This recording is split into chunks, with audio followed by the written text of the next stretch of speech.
L'économie va mal. Le pays tout entier est dans la rue contre les politiques d'austérité, manipulation du cours de l'or par Goldman Sachs, économie en berne, crise de l'euro, Brexit, rien ne va plus entre les peuples et leurs dirigeants. Pour décrypter cette actualité brûlante, c'est ce soir avec Pierre Jovanovic dans Libéré sur Parole.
Bonsoir, bienvenue sur Libéré sur Parole, ce soir avec Pierre Jovanovic.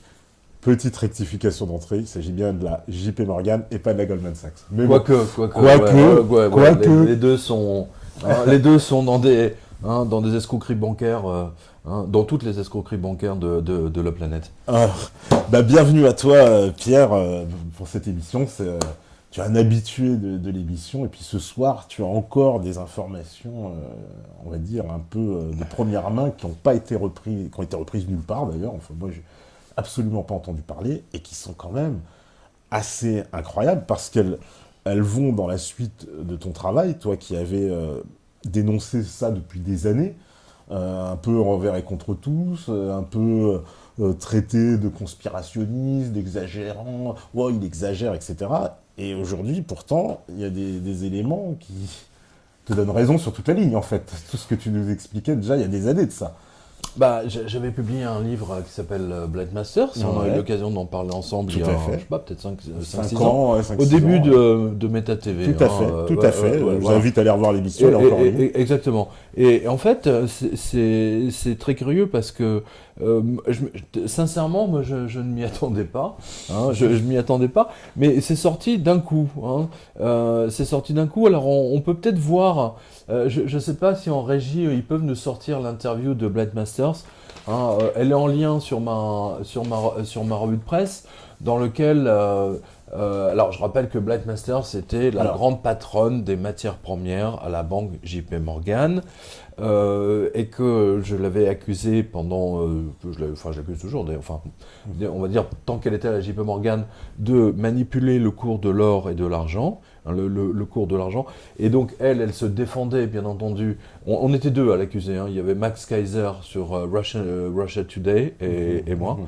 Et donc, elle donnait des interviews à CNN, à CNBC, dans toutes les grandes chaînes américaines. Enfin, c'était la grande star de l'économie mondiale, en disant, mais comment une banque comme la JP Morgan ne peut même pas se passer, c'est même pas envisageable, nous sommes des gens honnêtes. C'est les yeux dans les yeux, les yeux dans les yeux. Monsieur le député, je n'ai pas de compte en Suisse. C'est un peu ça l'idée. Tu vois, et là... Alors voilà, je vous le montre. Alors vous le récupérez sur quotidien.com. Vous avez le PDF. Alors ceci est un communiqué officiel du ministère de la Justice américain. Voilà, c'est Office of Public Affairs, le bureau des affaires publiques. Donc ça date du 6 novembre. Donc comme vous voyez, il y a marqué for immediate release, c'est diffusion immédiate. Et alors, donc le titre de leur communiqué de presse, c'est Former Precious Metal Trader pleads guilty to commodities fraud and spoofing conspiracy. Conspiration. Conspiration. Alors ça veut dire quoi? Donc c'est l'ancien trader des matières premières, enfin de métaux précieux, de la JP Morgan, qui plaide coupable. Rien que ça, qui plaide coupable, voilà, à la suite d'une enquête du FBI. C'est-à-dire que le FBI l'a chopé, ils l'ont interrogé à maintes reprises. Et donc, il a fini par reconnaître qu'effectivement, avec ses supérieurs hiérarchiques à la JP Morgan, supérieurs hiérarchiques étant, bien entendu, Black Masters à l'époque, hein, parce que, voilà, hein, on pourra donner le papier que j'avais donné tout à l'heure, mais grosso modo, ce qu'il dit, c'est que donc le procureur, monsieur Brian Betzkowski ainsi que monsieur Durham du district du Connecticut, etc. Et monsieur William Sweeney du bureau du FBI de New York ont annoncé la chose comme quoi monsieur John Edmonds, 36 ans, habitant à New York, a plaidé coupable sous serment le 9 octobre dans le district du Connecticut, suite aux accusations comme quoi il avait truandé le cours de l'or et de l'argent, ainsi que des virements qui ont été faits pour manipuler le prix du cours de l'once de l'or. Voilà. Et donc il va être jugé le 19 décembre 2018, donc dans 15 jours, 3 semaines, voilà, devant le tribunal du juge Robert Chatigny, toujours dans le district du Connecticut. Voilà, et donc, grosso modo, alors je vous traduis à la volée de l'anglais. Monsieur John Edmonds a conduit une conspiration extrêmement sophistiquée pour manipuler le marché des métaux précieux, et plus précisément ce qu'on appelle les futurs, donc les cours du lendemain, sur les contrats, les futures contracts, pour son gain personnel en plaçant des ordres d'achat qui ne devaient jamais être exécutés. Autrement dit, il plaçait des ordres d'achat genre 10 secondes avant la fermeture du marché, et à 1 seconde, il le retirait. Voilà. Donc, ce qui faisait que les cours s'écroulaient, et ainsi de suite. Voilà.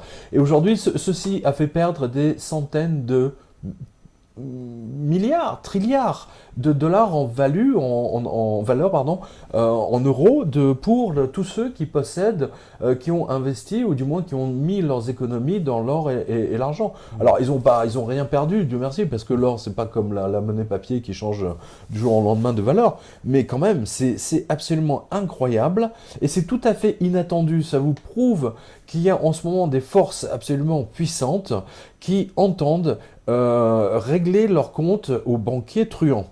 Et ça, on voit bien que c'est le résultat de l'élection de Trump. C'est ce que j'allais dire, c'est un rapport avec Trump. Exactement, voilà. Mais pour que le FBI s'en soit occupé, alors que je me souviens d'avoir donné dans la revue de presse notamment l'histoire du trader M. McGuire, qui lui travaillait à Londres, et qui avait montré à la CFTC, donc c'est le bureau des fraudes américain, comment les traders manipulaient l'or. Et à l'époque, personne n'avait bougé, parce que ça n'arrangeait personne. Et 10 ans plus tard, comme par hasard, d'un seul coup, boum, il se passe quelque chose. Voilà. Donc, Monsieur Edmonds, donc John Edmonds, a reconnu que de l'année 2009 jusqu'à l'année 2015, il a conspiré avec d'autres traders de la banque JP Morgan pour manipuler les marchés de l'or, de l'argent, du platine et du palladium, donc au NYMEX. Le NYMEX, je rappelle, c'est le New York Mercantile Exchange, c'est l'équivalent en fait des matières premières, le marché des matières premières, et au Commodity Exchange, le fameux COMEX, qui est opéré par le CME. Alors le groupe CME, je vous rappelle, c'est celui qui a également détruit le cours du Bitcoin. Voilà. On retrouve toujours les mêmes, c'est vraiment très très intéressant. Donc voilà. Alors le jugement aura lieu le 19 décembre, et donc ceci pour vous montrer que des médias comme, à l'époque c'était Meta TV, si je ne m'abuse, maintenant c'est Patriot Info, mais vous étiez les seuls à oser parler de ce genre de sujet. Bien entendu, la presse française, ou même ou européenne, n'en a jamais osé en parler, c'est normal. Elles appartiennent à des banques, et donc en conséquence de quoi, eh bien tout ce qui permet de voler l'argent des épargnants, français, européens, c'est du tout bénéf pour eux. Parce qu'il n'y a pas eu un mot dans la presse de ça, même. Pas un mot dans la presse française, rien. Pas un mot. C'est énorme, parce que ça veut dire quoi? Ça veut dire qu'en fait, en France, vous êtes quand même plusieurs millions à avoir acheté de l'or, des pièces d'or et ainsi de suite, et ils les ont toujours, Dieu merci. On peut faire par exemple une action en justice groupée pour attaquer la JP Morgan. Parce que ça s'appelle de l'escroquerie en bande organisée, je le rappelle. C'est de l'escroquerie en bande organisée, ils étaient plusieurs.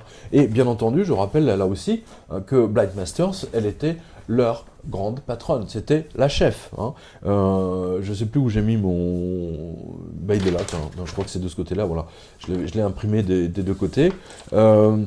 Alors, voilà. Donc, moi, j'ai vérifié sur LinkedIn. Hein, je ne sais pas si tu... Oui, LinkedIn. Sur LinkedIn, son profil. Alors, bien entendu, il a été effacé à toute vitesse. Je ne sais pas si en région, on peut trouver une photo de Monsieur John Edmonds, là. Hein. On a peut-être une chance de trouver, notamment sur LinkedIn, en archive. Blight Masters, ça a été la patronne des matières premières entre 2007 et 2014. Ouais.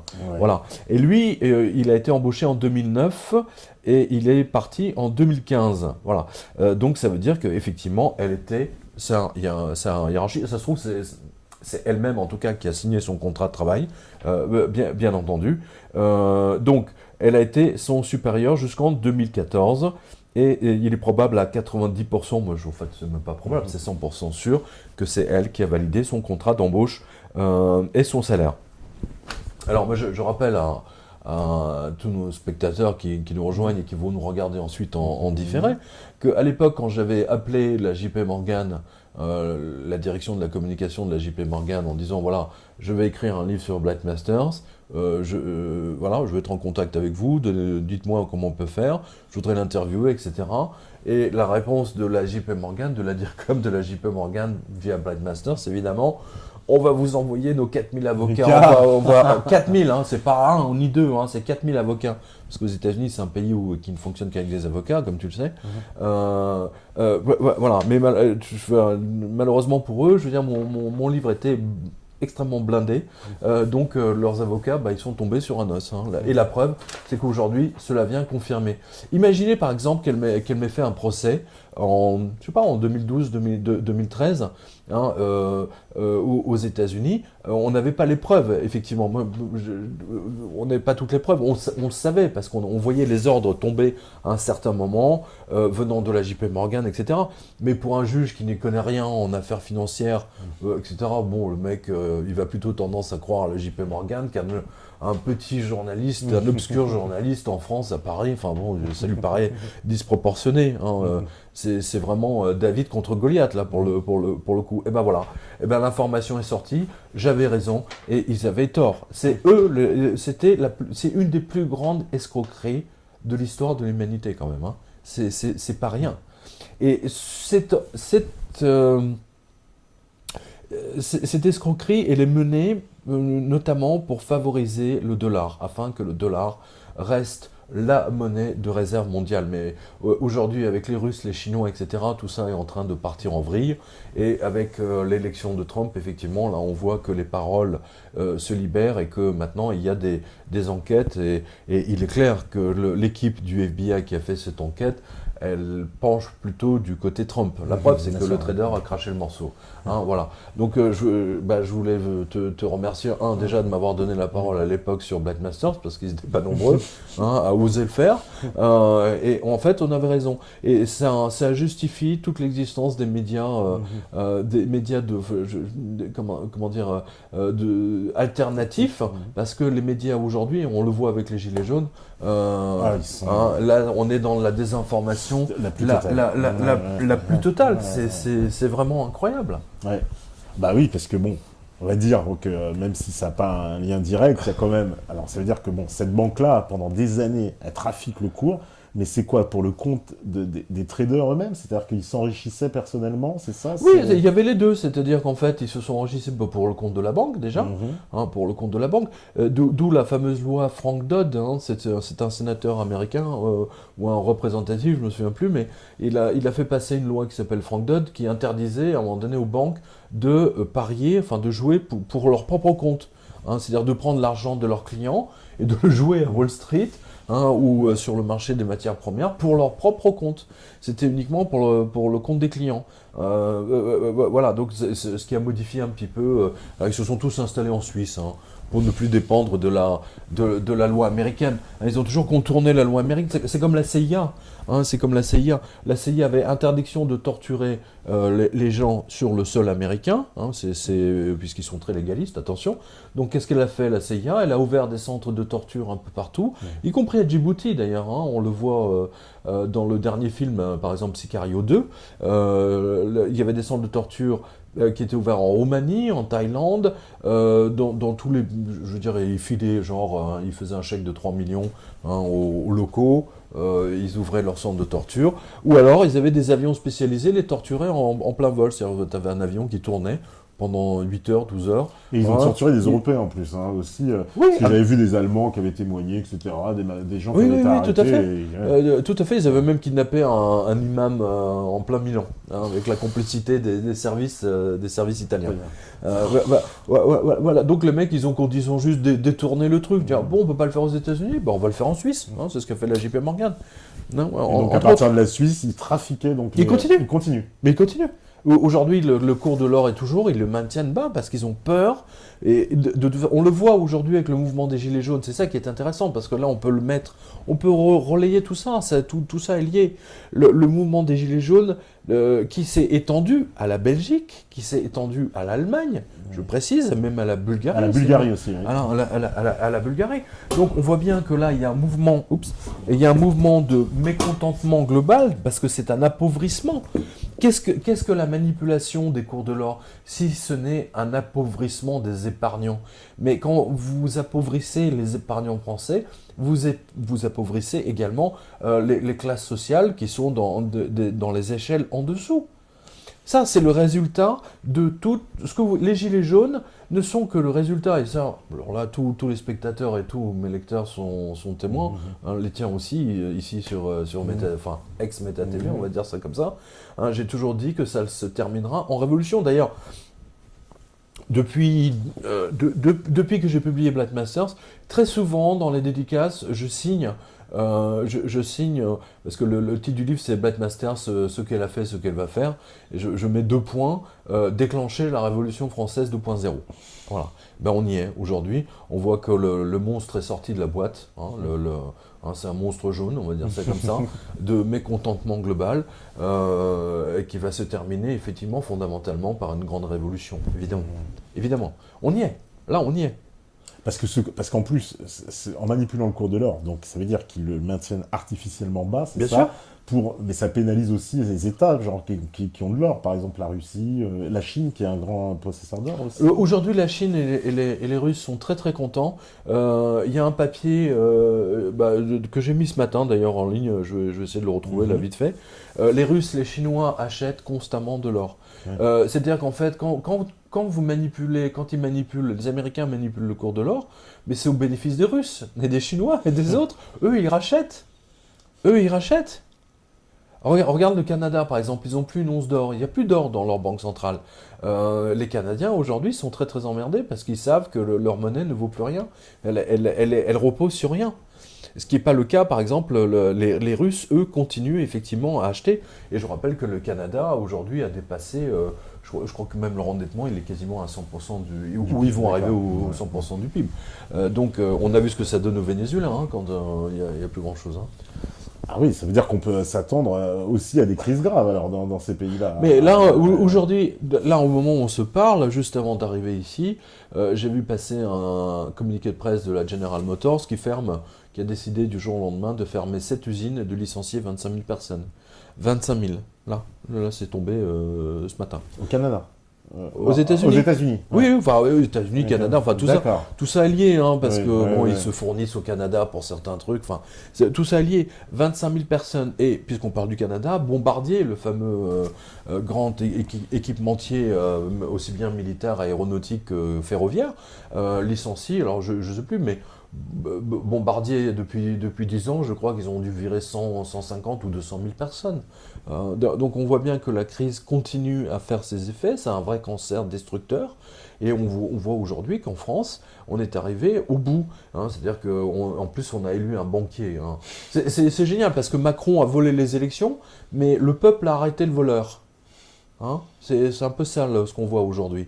C'est très intéressant. Je suis... et c'est pas fini, hein. Vous allez voir ce qui va se passer au mois de février 2019. Là, ça va être intéressant.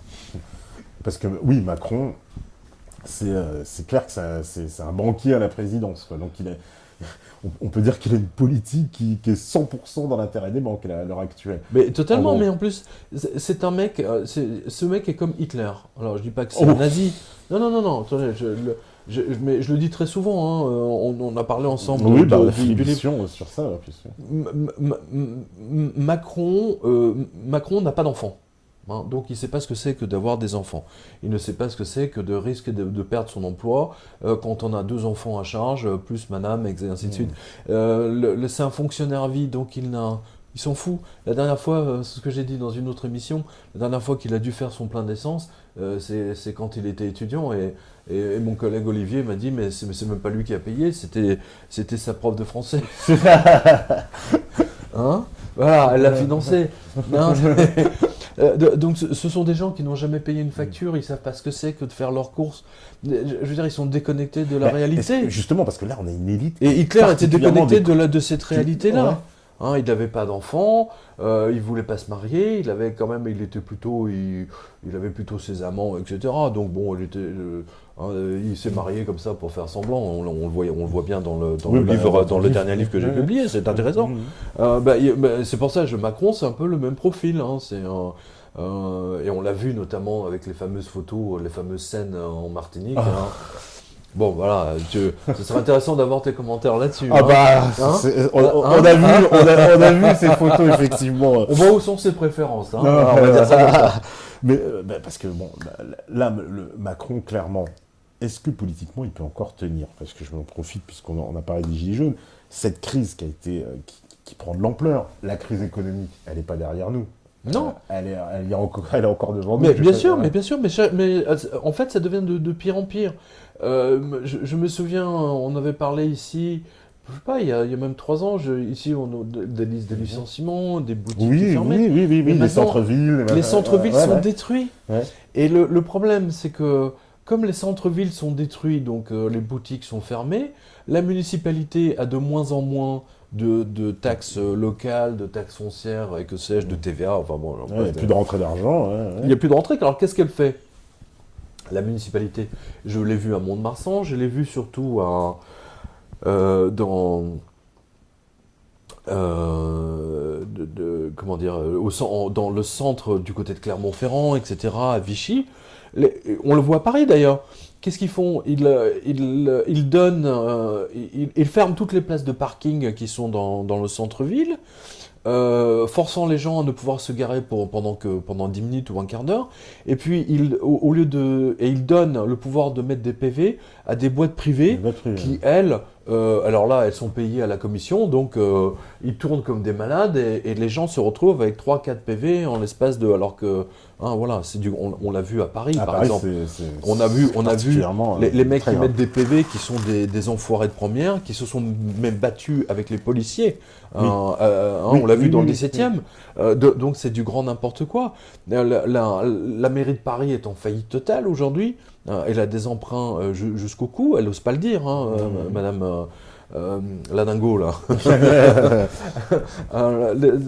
Et donc plus on met des PV aux gens au centre-ville, bah, moins les gens y vont. Donc ils vont plutôt dans les grands centres commerciaux.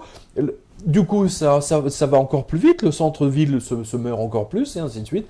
Et je l'ai vu à Mont-de-Marsan il n'y a pas très très longtemps, le centre-ville est mort. Voilà, c'est fini.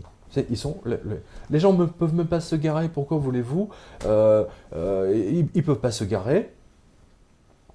Donc, ou alors ils doivent mettre de la monnaie dans un machin. Qu'est-ce qu'ils vont? Ils vont dans le centre commercial où ils ont des milliers de places de parking. Ils peuvent se garer, ils risquent rien. J'ai vu que voilà. Et maintenant c'est ça. Et c'est la destruction des villes. Parce qu'ils avaient envisagé une mesure de faire payer les péages aussi à l'entrée des villes. Alors j'ai vu qu'aujourd'hui ça a été abandonné. Mais il était question de faire payer en fait l'entrée de chaque ville pour chaque véhicule. C'est ce qui a lancé le mouvement des Gilets jaunes. Hein. C'était la dame, là, madame. Oui, Jacqueline Morand. Jacqueline Morand, ouais, voilà. ouais. Elle est bretonne d'ailleurs, Oui, si mes oui. souvenirs sont bons. Je crois qu'elle est de Quimper ou Oui, c'est ça, de les Brest. Bretagne, en tout cas. Ouais, Voilà. ouais, ouais. Hein, c'est elle, quand elle a entendu qu'il voulait mettre comme à Londres, hein, l'idée c'est ça, hein, C'est ça. un péage pour rentrer en ville, hein, voilà. Elle dit non, là c'est trop. Voilà. Et en fait, elle n'est que. Vous savez, il y a une colère invisible, et il suffit toujours de quelqu'un, une étincelle, et donc tout le monde s'engouffre derrière elle. Voilà. C'est en fait, les gens n'osent pas, et ils attendent que quelqu'un ose le faire. Ose le faire, Et ouais. ensuite, bah, ils s'engouffrent derrière lui ou elle. Voilà. Et c'est ce qui s'est passé avec les Gilets jaunes. Et là, le monstre est sorti de la boîte. Enfin, quand je dis monstre, c'est un Oui, monstre que je respecte oui, bien et que sûr. j'accompagne, ça va de soi. Et je suis avec eux. Et j'encourage vraiment tous ceux qui nous regardent ou qui vont nous regarder de rejoindre impérativement le mouvement des Gilets jaunes, hein, d'y aller le samedi, de manifester, hein, quitte. Et il ne faut pas hésiter, il ne faut pas avoir peur. Parce que de toute façon, là, c'est une question, c'est soit vous finissez esclave, soit vous finissez libre. C'est l'un ou l'autre. Là, c'est une question philosophique maintenant. C'est soit on devient esclave, hein, des banques, hein, de M. Macron, hein, banquier Rothschild, etc. Hein, soit on est un homme libre comme les Français l'ont été jusqu'à présent. À quoi ça sert d'avoir fait la Révolution française pour en arriver là? Ouais, Ça, parce on peut vraiment se poser la question. parce que est-ce qu'on peut dire que là, vraiment, il y a une espèce de mauvaise passe pour le gouvernement, ça c'est sûr, pour le pays, mais on a du mal à voir une issue, quoi, parce que d'un côté, effectivement, voilà, il y a ce mouvement, la grande sociale qui prend de l'ampleur, et puis de l'autre côté, le gouvernement, mais qui a tout intérêt à laisser pourrir, laisser... Mais le gouvernement... genre... ouais, Non, genre, le gouvernement a peur. il a peur, Regardez ouais. Castaner a menti. Ah oui. A menti. Le 17 novembre, il y a eu, grosso modo, 1 million de personnes qui étaient descendues dans toute la France pour bloquer la circulation dans les carrefours, et ainsi de suite. 1 million. D'ailleurs, chiffres repris par les policiers en colère qui disent que les chiffres officiels Attends, sont faux. mieux que ça, CNN. Les gens de CNN ont fait un calcul, eux, ils s'étaient arrivés quasiment à 2 millions. Je ne sais pas comment ils ont fait, mais je sais que les gens de CNN à Paris, ils ont des très bons contacts au ministère de l'Intérieur, donc ils ont eu les vrais chiffres. Vous l'avez tous vu le samedi dernier, enfin bon, dimanche pour le coup, samedi soir, ils disaient qu'il y avait 103 000 personnes, mais c'est n'importe quoi. Alors, c'était Là, il y a énorme un parce autre qu'ils ont dit... syndicat. Alors, tous Il y les... a 850 000 personnes Ouais. qui sont Parce qu'ils descendues. donnaient un chiffre, c'était genre 106 301, machin. Et que même des gens disaient, mais comment vous savez qu'il y a 300 et pas 302 Mais non, mais et c'est pas 300? Castaner, il est totalement stupide, ce pauvre garçon. Mais il est même pas auteur. D'ailleurs, regardez bien, à chaque fois que Castaner apparaît, il a toujours son ange gardien, entre guillemets, hein, derrière lui. Hein, c'est Monsieur Nunez, Nunez, l'ancien ouais. patron de la décérie. Hein, parce que Castaner, tout le monde sait, Qu'il est à incompétent. l'Élysée, qu'il est incompétent.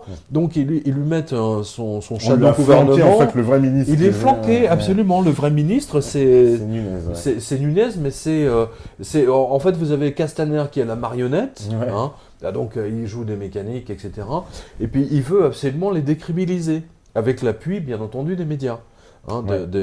c'est très intéressant avec les télévisions. Moi, j'ai observé, par exemple, samedi matin, avant que j'aille à la dédicace là, dans l'Essonne, attends, les mecs de BFM, ils ont quand même fait très fort. Ils ont invité un député En Marche et un député communiste. Ça existe encore, les communistes. Moi, je comprends même pas que ça puisse exister. C'est pour moi, la communiste, c'est la vermine la plus totale, quoi. C'est la vermine, quoi. C'est vraiment les ploucs. C'est ceux qui n'ont aucun talent et qui veulent vivre sur le dos des autres. Hein. Les communistes, c'est des tiques. Hein, voilà, c'est l'idée. Hein. D'ailleurs, on a vu l'échec du communisme un peu Ouais, partout, ouais, hein, partout dans le monde.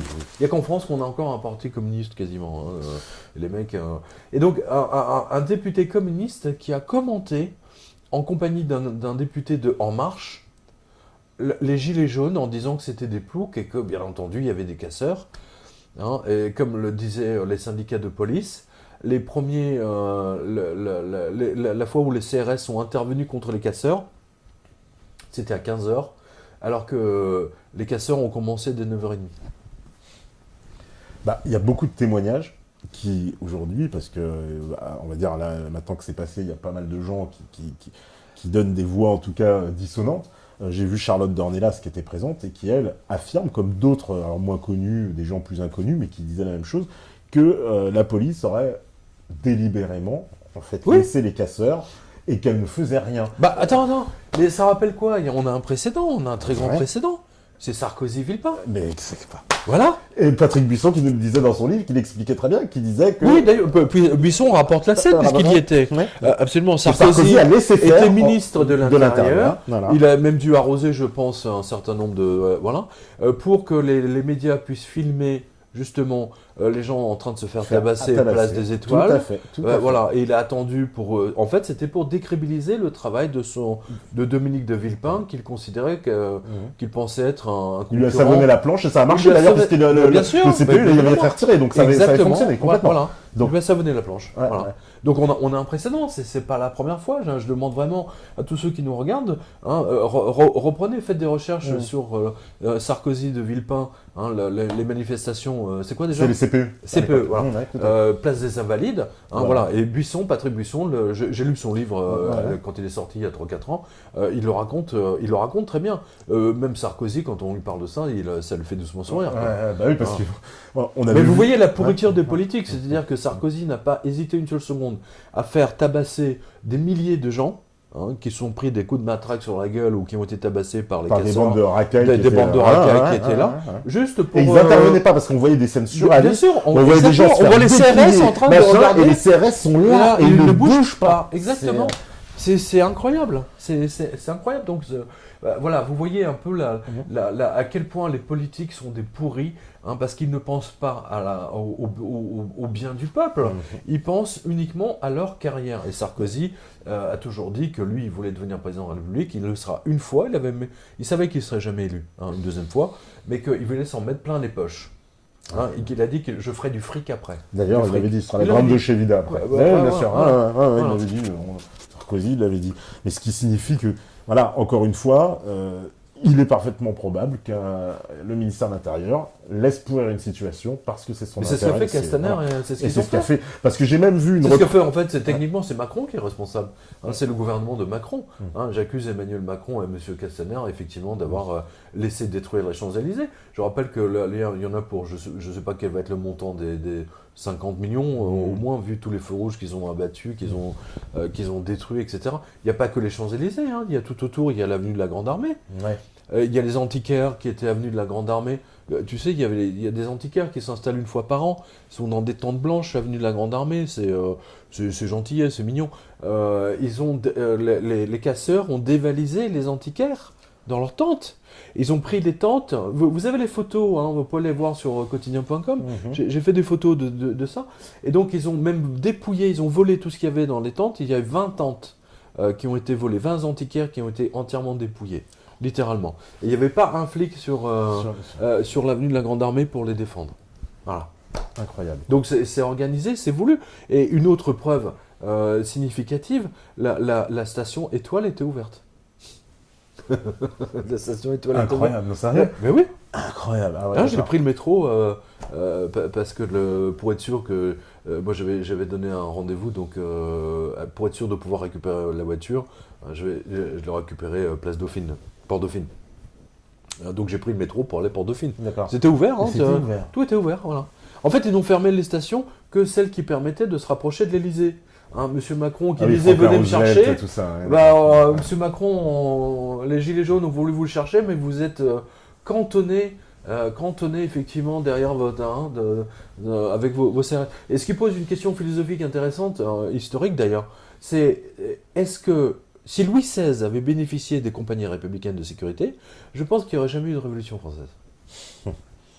Non, parce que cette affaire est quand même... On a vu toute la journée quand même un spectacle incroyable sur toutes les chaînes de télé où c'était le bordel généralisé. Et dans lequel le message était matraqué que c'était l'extrême droite. Et l'ultra-droite même, pour être Moi, j'ai précis. jamais vu l'extrême droite. J'ai jamais vu l'extrême droite venir foutre la merde. C'est pas leur style, c'est pas leur mentalité.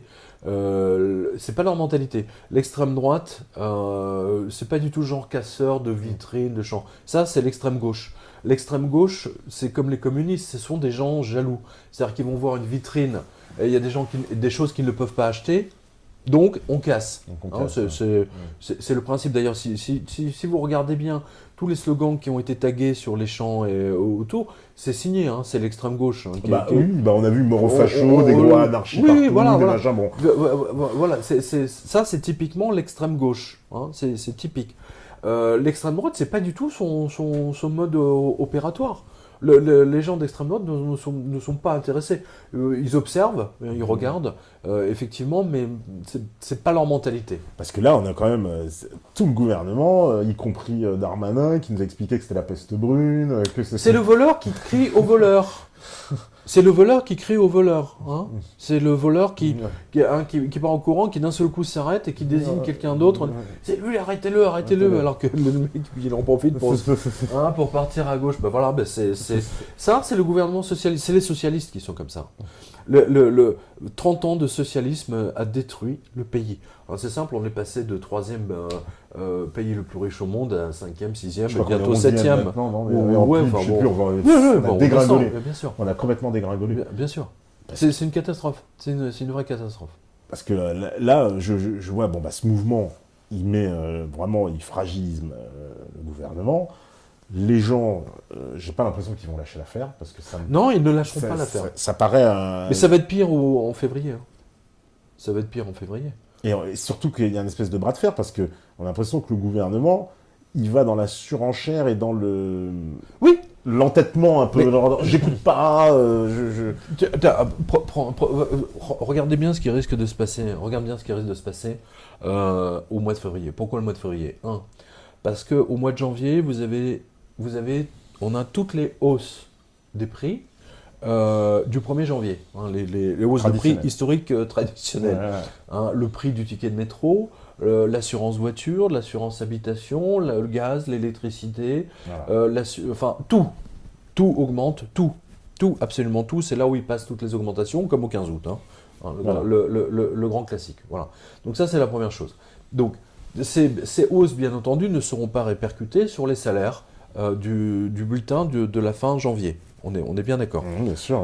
Mais sur le bulletin du mois de janvier, vous allez vous retrouver avec les impôts en moins, hein, puisqu'on est passé. On va passer au prélèvement. Au prélèvement à la source. Et psychologiquement, ça va être très très dur aux gens de voir leur salaire être amputé, parce que qu'on le veuille ou non, psychologiquement, on a l'impression de gagner quand même plus ou moins bien sa vie, mais du jour au lendemain, on vous prend 200, 300 euros pour payer les impôts. Tout de suite, là, ça vous burn. Hein, ça fait un sacré truc. À la limite, vous pouvez jouer sur le 13e mois pour payer les impôts. Là, non, ça va être terminé.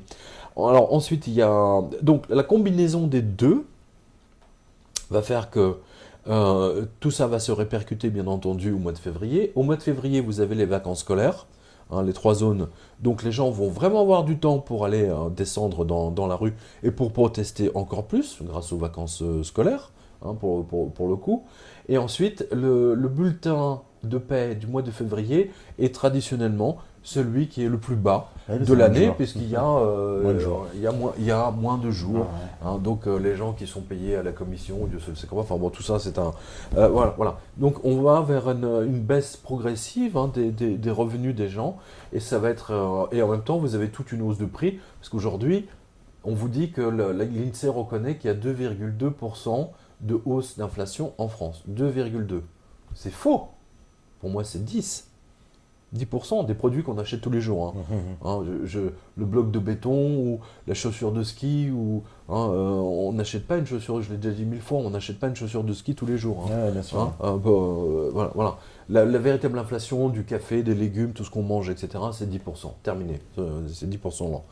Donc, mais, en admettant que je prenne les 2,2% d'inflation reconnue par les menteurs de l'INSEE, d'accord ? Je rappelle que le livret A vous est rémunéré, si vous avez été assez stupide pour mettre votre argent dans un livret A, hein, vous êtes rémunéré à 0,75%, hein, c'est le taux d'intérêt. Donc ça veut dire que vous l'avez dans le cul, pardonnez-moi l'expression, vous êtes à moins 1,45. Donc je vous ai toujours parlé, tu es témoin des taux négatifs qui finiront par détruire tout le système bancaire. Ben voilà, ben déjà c'est en train de détruire toute l'épargne des Français. Vous avez mis votre argent au livret A, ben vous perdez officiellement moins 1,4, allez, on va dire 1,5. Et en fait, dans la réalité, vous perdez moins 8% par an. Voilà la réalité. Et vous êtes volé par le gouvernement avec la complicité des banques. Ou vous êtes volé par les banques avec la complicité du gouvernement, serait un peu juste d'ailleurs. Voilà. Ah oui, parce que donc c'est une situation qui... J'ai pas inventé les taux négatifs, parce que je rappelle, je me souviens, on a eu 2-3 trolls, les taux négatifs, je les ai pas inventés les mecs, mais en revanche, j'ai été le premier à en parler dès 2012, techniquement, en disant que là, avec toute la fausse monnaie qui balance dans le système, on va arriver aux taux négatifs, et j'avais même donné la première banque qui avait commencé à appliquer les taux négatifs, c'était une banque suédoise. Ça veut dire... Ça n'existe pas les taux négatifs. Mais ça veut dire qu'on pourra arriver... Non, mais les taux négatifs n'existent pas, ça n'a jamais existé dans l'histoire du monde. Un taux négatif. L'argent est rémunéré, vous prenez un emprunt, vous rémunérez l'emprunteur, le risque. Voilà, tu m'as prêté 10 000, je te paye à 3 pour te récompenser, je te paye de 3% d'intérêt en plus. Grosso modo, c'est ça. C'est ça, ouais. On est bien d'accord. Bon. Et ben maintenant, c'est le contraire. C'est-à-dire que vous allez emprunter à la banque, mais en fait, c'est la banque qui va vous payer pour emprunter. Ça n'existe pas. Donc, ça vous montre bien que le système est mort. Et là, on est dans on a des cadavres qui sont sous perfusion. Je parle des banques. Les gouvernements font semblant de ne pas voir et essayent de faire tenir le truc, mais ça va leur exploser la figure. Les Gilets jaunes ne sont que le premier mouvement d'une rhapsodie, d'une sorte de symphonie qui va vers la grande explosion. Il y a une sorte de... ça me fait penser je ne sais pas si... la Moldo, je ne sais pas si on pourra passer un extrait de la Moldo. C'est une rivière tchèque. Ouais. C'est le compositeur tchèque Smetana qui a composé ça. C'est une rivière, en fait, c'est un filet d'eau qui se transforme en petit ruisseau, puis c'est une rivière, puis c'est un fleuve, et puis c'est une cascade géante qui finit dans une explosion. Voilà, c'est ça. Ça va finir dans une sorte d'explosion de liquidité. Voilà pourquoi je fais je raccroche la liquidité à Smetana et à sa Moldo. C'est très intéressant de voir ça. Tout ceci va se terminer dans un truc gigantesque où toute l'Europe va se révolter. C'est pas par hasard que les Gilets jaunes se soient exportés entre guillemets en Belgique, en Bulgarie, en Allemagne et ailleurs. C'est la crise financière. C'est la crise financière. Les banquiers ont volé l'argent du peuple. Merde, il faut le dire. Les Gilets jaunes ne s'en rendent même pas compte qu'ils sont victimes des banques. C'est ça qui est fou. Ah oui, eux, ils voient, j'ai plus d'argent pour... oui, mais mon pauvre ami, c'est les banques qui vous ont volé. On a volé votre argent pour renflouer les banques. Ça s'est passé en 2008-2009. Parce que clairement, même là, pour expliquer la situation, si le gouvernement il met toutes ces taxes en place, c'est pour payer la dette, clairement. Parce que c'est pourquoi mettre toutes ces taxes d'un coup, parce qu'il n'y a plus d'argent, en fait. On est obligé et jamais on a autant taxé les Français, et jamais le gouvernement ne s'en sortira. Plus ils prennent, et moins il y a. Voilà. Parce que comme disent les gens, c'est une phrase de bon sens qu'on entend, où on nous dit, mais où va l'argent ? Où va l'argent ? Ça, c'est une question que j'entends. Je rappelle que ce qu'ils appellent eux pudiquement le service de la dette, oui. Le service de la dette, en fait c'est les intérêts. Les intérêts que paye la France aujourd'hui sur les bons du Trésor est un budget supérieur à celui de l'éducation nationale. Voilà. C'est le premier poste du budget de l'État, c'est ça C'est le deuxième. Le deuxième. Mais ça va passer, je pense que ça va passer le premier, je dis ça de tête. Mais à un moment donné, de toute façon, ça sera le premier, c'est clair. C'était dans les 70 milliards, quelque chose comme ça. Et c'est le même problème, en fait, pour bien comprendre. C'est comme un couple, vous avez un couple qui, je sais pas moi, qui sont dans une HLM, qui gagnent tous les deux 1 500 €, donc ils gagnent 3 000 €. Ils ont 2 mômes, ils s'en sortent pas. Ils vont prendre un premier prêt de 7 LM. Avec les intérêts, évidemment, ça va les bouffer, donc ils vont rembourser le prêt 7LM, à un moment donné, ils n'y arrivent plus, donc ils vont prendre un prêt Cofidis pour rembourser le prêt 7LM, pour rembourser le Cofidis, ils vont en prendre un autre hein, et ainsi de suite. Et puis à un moment donné, bah, c'est fini. Il passe plus de temps. Quand on vous dit que par exemple, l'Italie est à 130% de son PIB, ça veut dire quoi? Ça veut dire que si un couple gagne par exemple 10 000 euros par mois, ils doivent rembourser 13 000. Ben, la France est aujourd'hui, la France est à 100% du PIB. Techniquement, on est à 300, hein, je précise. Voilà. C'est pour ça que quand tu demandes où va l'argent, ben voilà, il n'y en a pas assez pour rembourser. Pour rembourser tout Et tout ça, c'est le résultat de la folie, de cette folie financière qui a consisté à abandonner le standard en 71 à cause des États-Unis. On revient toujours à la même chose. La monnaie, je le rappelle, c'est une colle sociale. La monnaie, c'est ce qui fait tenir la société. À partir du moment, si vous prenez par exemple de la colle, je sais pas, vous savez, la ultra glue, là, je sais pas, qui vous tient au plafond, si vous commencez à la diluer avec de l'eau, elle va plus coller grand chose. Bah, c'est la même chose dans la monnaie. Si vous commencez à imprimer de la fausse monnaie, c'est ce que fait la Banque centrale depuis maintenant 2015, c'est ce que font les États-Unis, le Japon et bien d'autres. Eh bien, c'est fini. La monnaie finit par détruire la société. La fausse monnaie détruit la société. Ouais. Et ce que vous voyez là, c'est la globalité. Les gilets jaunes ne sont que le résultat, parce qu'on leur prend l'argent pour rembourser la fausse monnaie, et ainsi de suite. Nous, on paye, la France paye les Américains avec nos châteaux, nos vignobles. Voilà. Alstom, ouais. C'est pas par hasard que Macron a vendu Alstom aux Américains. Ils voulaient les brevets. Et puis on se fait aussi taxer, parce que j'ai vu que même la Société Générale doit encore payer des amendes. 1,2 milliard. 1,2 milliard. Elle a vendu tous ses bijoux de famille là. C'est quoi? C'est du braquage? C'est un appauvrissement total. Oui, c'est un braquage, bien sûr. C'est un braquage. Les Américains ne font pas de cadeaux. Ils vont braquer la totalité des banques françaises. Tu vas le voir. C'est le but du jeu. Je crois qu'il avait dû payer déjà. Là maintenant. Non, le Crédit Agricole, c'est des blaireaux. C'est comme la Banque Postale. C'est la deux chevaux de la banque. Hein. C'est la deux chevaux de la banque. Hein. La Banque Postale, c'est les patins roulettes de la banque. Mais voilà, il y a des banquiers sérieux entre la BNP. C'est pas par hasard qu'elle s'est pris 8 milliards. Hein. Et vous avez vu que Hollande s'est couché. François Hollande s'est couché. Hein, il avait essayé de demander à Obama, ouais, tu peux pas faire quelque chose. Non, et ils les ont braqués. Parce qu'il y a les banques ont pris le pouvoir aujourd'hui. Donc je le redis à tous nos spectateurs, voilà, à un moment donné, vous devrez choisir, hein, être esclave ou ne pas l'être. C'est exactement comme les Français pendant la Deuxième Guerre mondiale.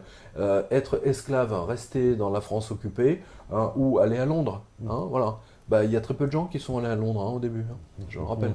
À la fin de la guerre, en 1944, ils sont tous devenus résistants, bien sûr.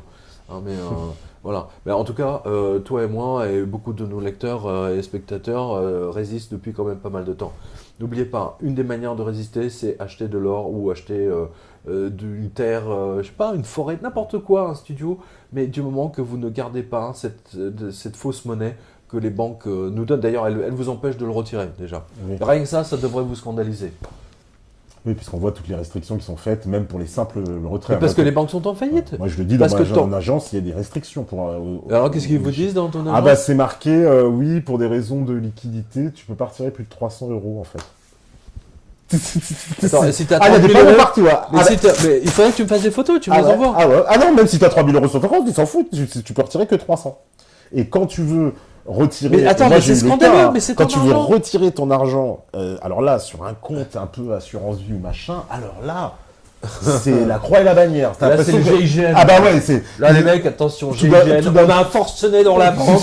Au secours, ton argent, il veut retirer son argent. Enfin, moi, j'ai un ami qui a mis, allez, je te mens pas, 8 mois pour récupérer son argent.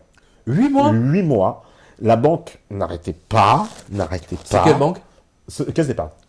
Oui, caisse d'épargne, mais elle est en faillite. Hein. Ah bah. Caisse d'épargne, Banque Populaire, elle est en faillite. Il voulait retirer en fait sous son contenu d'assurance vie. Ben, il a raison. Eh ben, c'était les 4 fers de la banque. Au départ, on lui a dit « Ah, mais il y a une erreur, attendez, parce que on ne peut pas le couper, donc c'est reporté dans un mois, parce que la commission a dit... » Non mais attendez, quelle commission de mon argent? Et non, on lui a fait des trucs, ça a duré 8 mois. Après, des rendez-vous avec le directeur pour lui dire « Ça suffit maintenant, rendez-moi mon argent, quoi. Qu'est-ce que c'est que ce truc-là? Ah oui, désolé, et tout. » Et au bout de 8 mois, quand même, on lui a filé son fric, parce qu'ils n'avaient pas le droit de le garder, mais ils ont freiné les 4 fers. Ils ne voulaient pas lui donner son argent. Il y a de millions de Français, malheureusement, vivent cette expérience. Et encore, et c'est là où ils s'en prennent, c'est aux personnes âgées, c'est à tes parents. Oui, aux parents oui. Parce qu'avec les personnes âgées, là, ils sont Tout à à fait. cœur joie, hein, là, je Ouais, peux te le ouais, dire. ouais, Hein. ouais. Les personnes âgées, en général, sont très riches du fait que elles ont toutes leurs économies, Ils ont toute une une vie. épargne, toute une vie, etc. On parle de souvent, toute une vie, ouais, forcément. Donc, ils comptent là-dessus. Hein. Aujourd'hui, techniquement, le bilan des banques aujourd'hui, si on enlevait l'argent des clients, elle serait immédiatement fermée. Voilà. D'ailleurs, c'est simple, vous retrouverez une information là aussi sur quotidien.com, allez-y. C'était une directive de la Banque Centrale Européenne, parce que je l'ai donnée il y a 15 jours, je crois, hein, une directive où il expliquait avec des mots couverts, hein, en disant que les 12 plus grandes banques européennes, dont la BNP, Société Générale, Crédit Agricole, sont en faillite. Voilà. Il ne disait pas comme ça, mais il disait qu'il fallait remonter leurs réserves. Hein. Alors moi je reviens toujours, parce que les gens disent les réserves, tout ça, c'est quoi? Je dis, ayez en tête Picsou et sa piscine remplie de pièces d'or. Voilà. Mais sa piscine remplie de pièces d'or, c'est sa réserve fractionnelle. Picsou, lui, c'est un vrai banquier. Hein, pour le coup, non mais c'est vrai, il a sa piscine remplie de pièces d'or. Si vous prenez aujourd'hui les banques et vous transposez ça dans Picsou Magazine, la piscine du Crédit Picsou Magazine, Crédit Agricole, pardon, ou de Société Générale, il n'y a plus rien. Vous avez peut-être 3-4 pièces qui se baladent au fond de la piscine. Il n'y a plus rien. Ça y est, vous comprenez? Et c'est votre argent. Ils ont passé votre argent dans leur bilan. C'est pour ça que je suis censuré de partout, c'est pour ça qu'ils ont effacé. Il y a ma fiche Wikipédia anglaise qui a été supprimée. Attends, elle était scientifique celle-là. Hein. Alors là, il y avait tous les notices de notoriété. Attends, mes livres sont traduits quand même maintenant, je sais pas, dans 8 langues ou 9 langues. Ah bah non, non, ils ne méritent pas, c'est peu. Voilà. Mais en fait, c'est parce que je parle de la fausse monnaie, du truc monétaire, donc je touche aux choses c'est le nerf de la guerre, comme on dit. Hein. C'est le nerf de la guerre, et surtout les Américains. Et surtout, je parle de la CIA. C'est ça que j'allais dire, parce que c'est d'Apollo comme par hasard, c'est ceux qui, dès que tu parles un peu trop des Américains, tes fiches Wikipédia disparaissent. D'Apollo Management, qui est le hedge fund, qui en fait, c'est le hedge fund qui gère les fonds de retraite des agents de la CIA. D'accord. Ah, d'accord. Tiens. Le fonds de retraite, par exemple, des agents de la NSA, du FBI, a été ruiné lors de l'explosion de Wall Street en 2008. Et le gestionnaire, quand il a vu ça, en 2009, il s'est mis une balle dans la tête. Le mec, il s'est dit, putain, je veux voir tous les FBI, tous les mecs du FBI aux fesses, tous les mecs de la NSA, je ne peux même pas m'enfuir. Ça va être cramé partout sur la planète.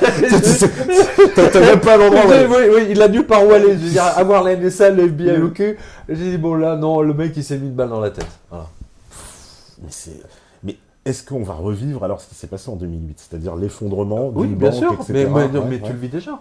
Mais attendez, c'est ça qui est incroyable, c'est que dès qu'il s'agit d'argent, les gens sont dans le déni.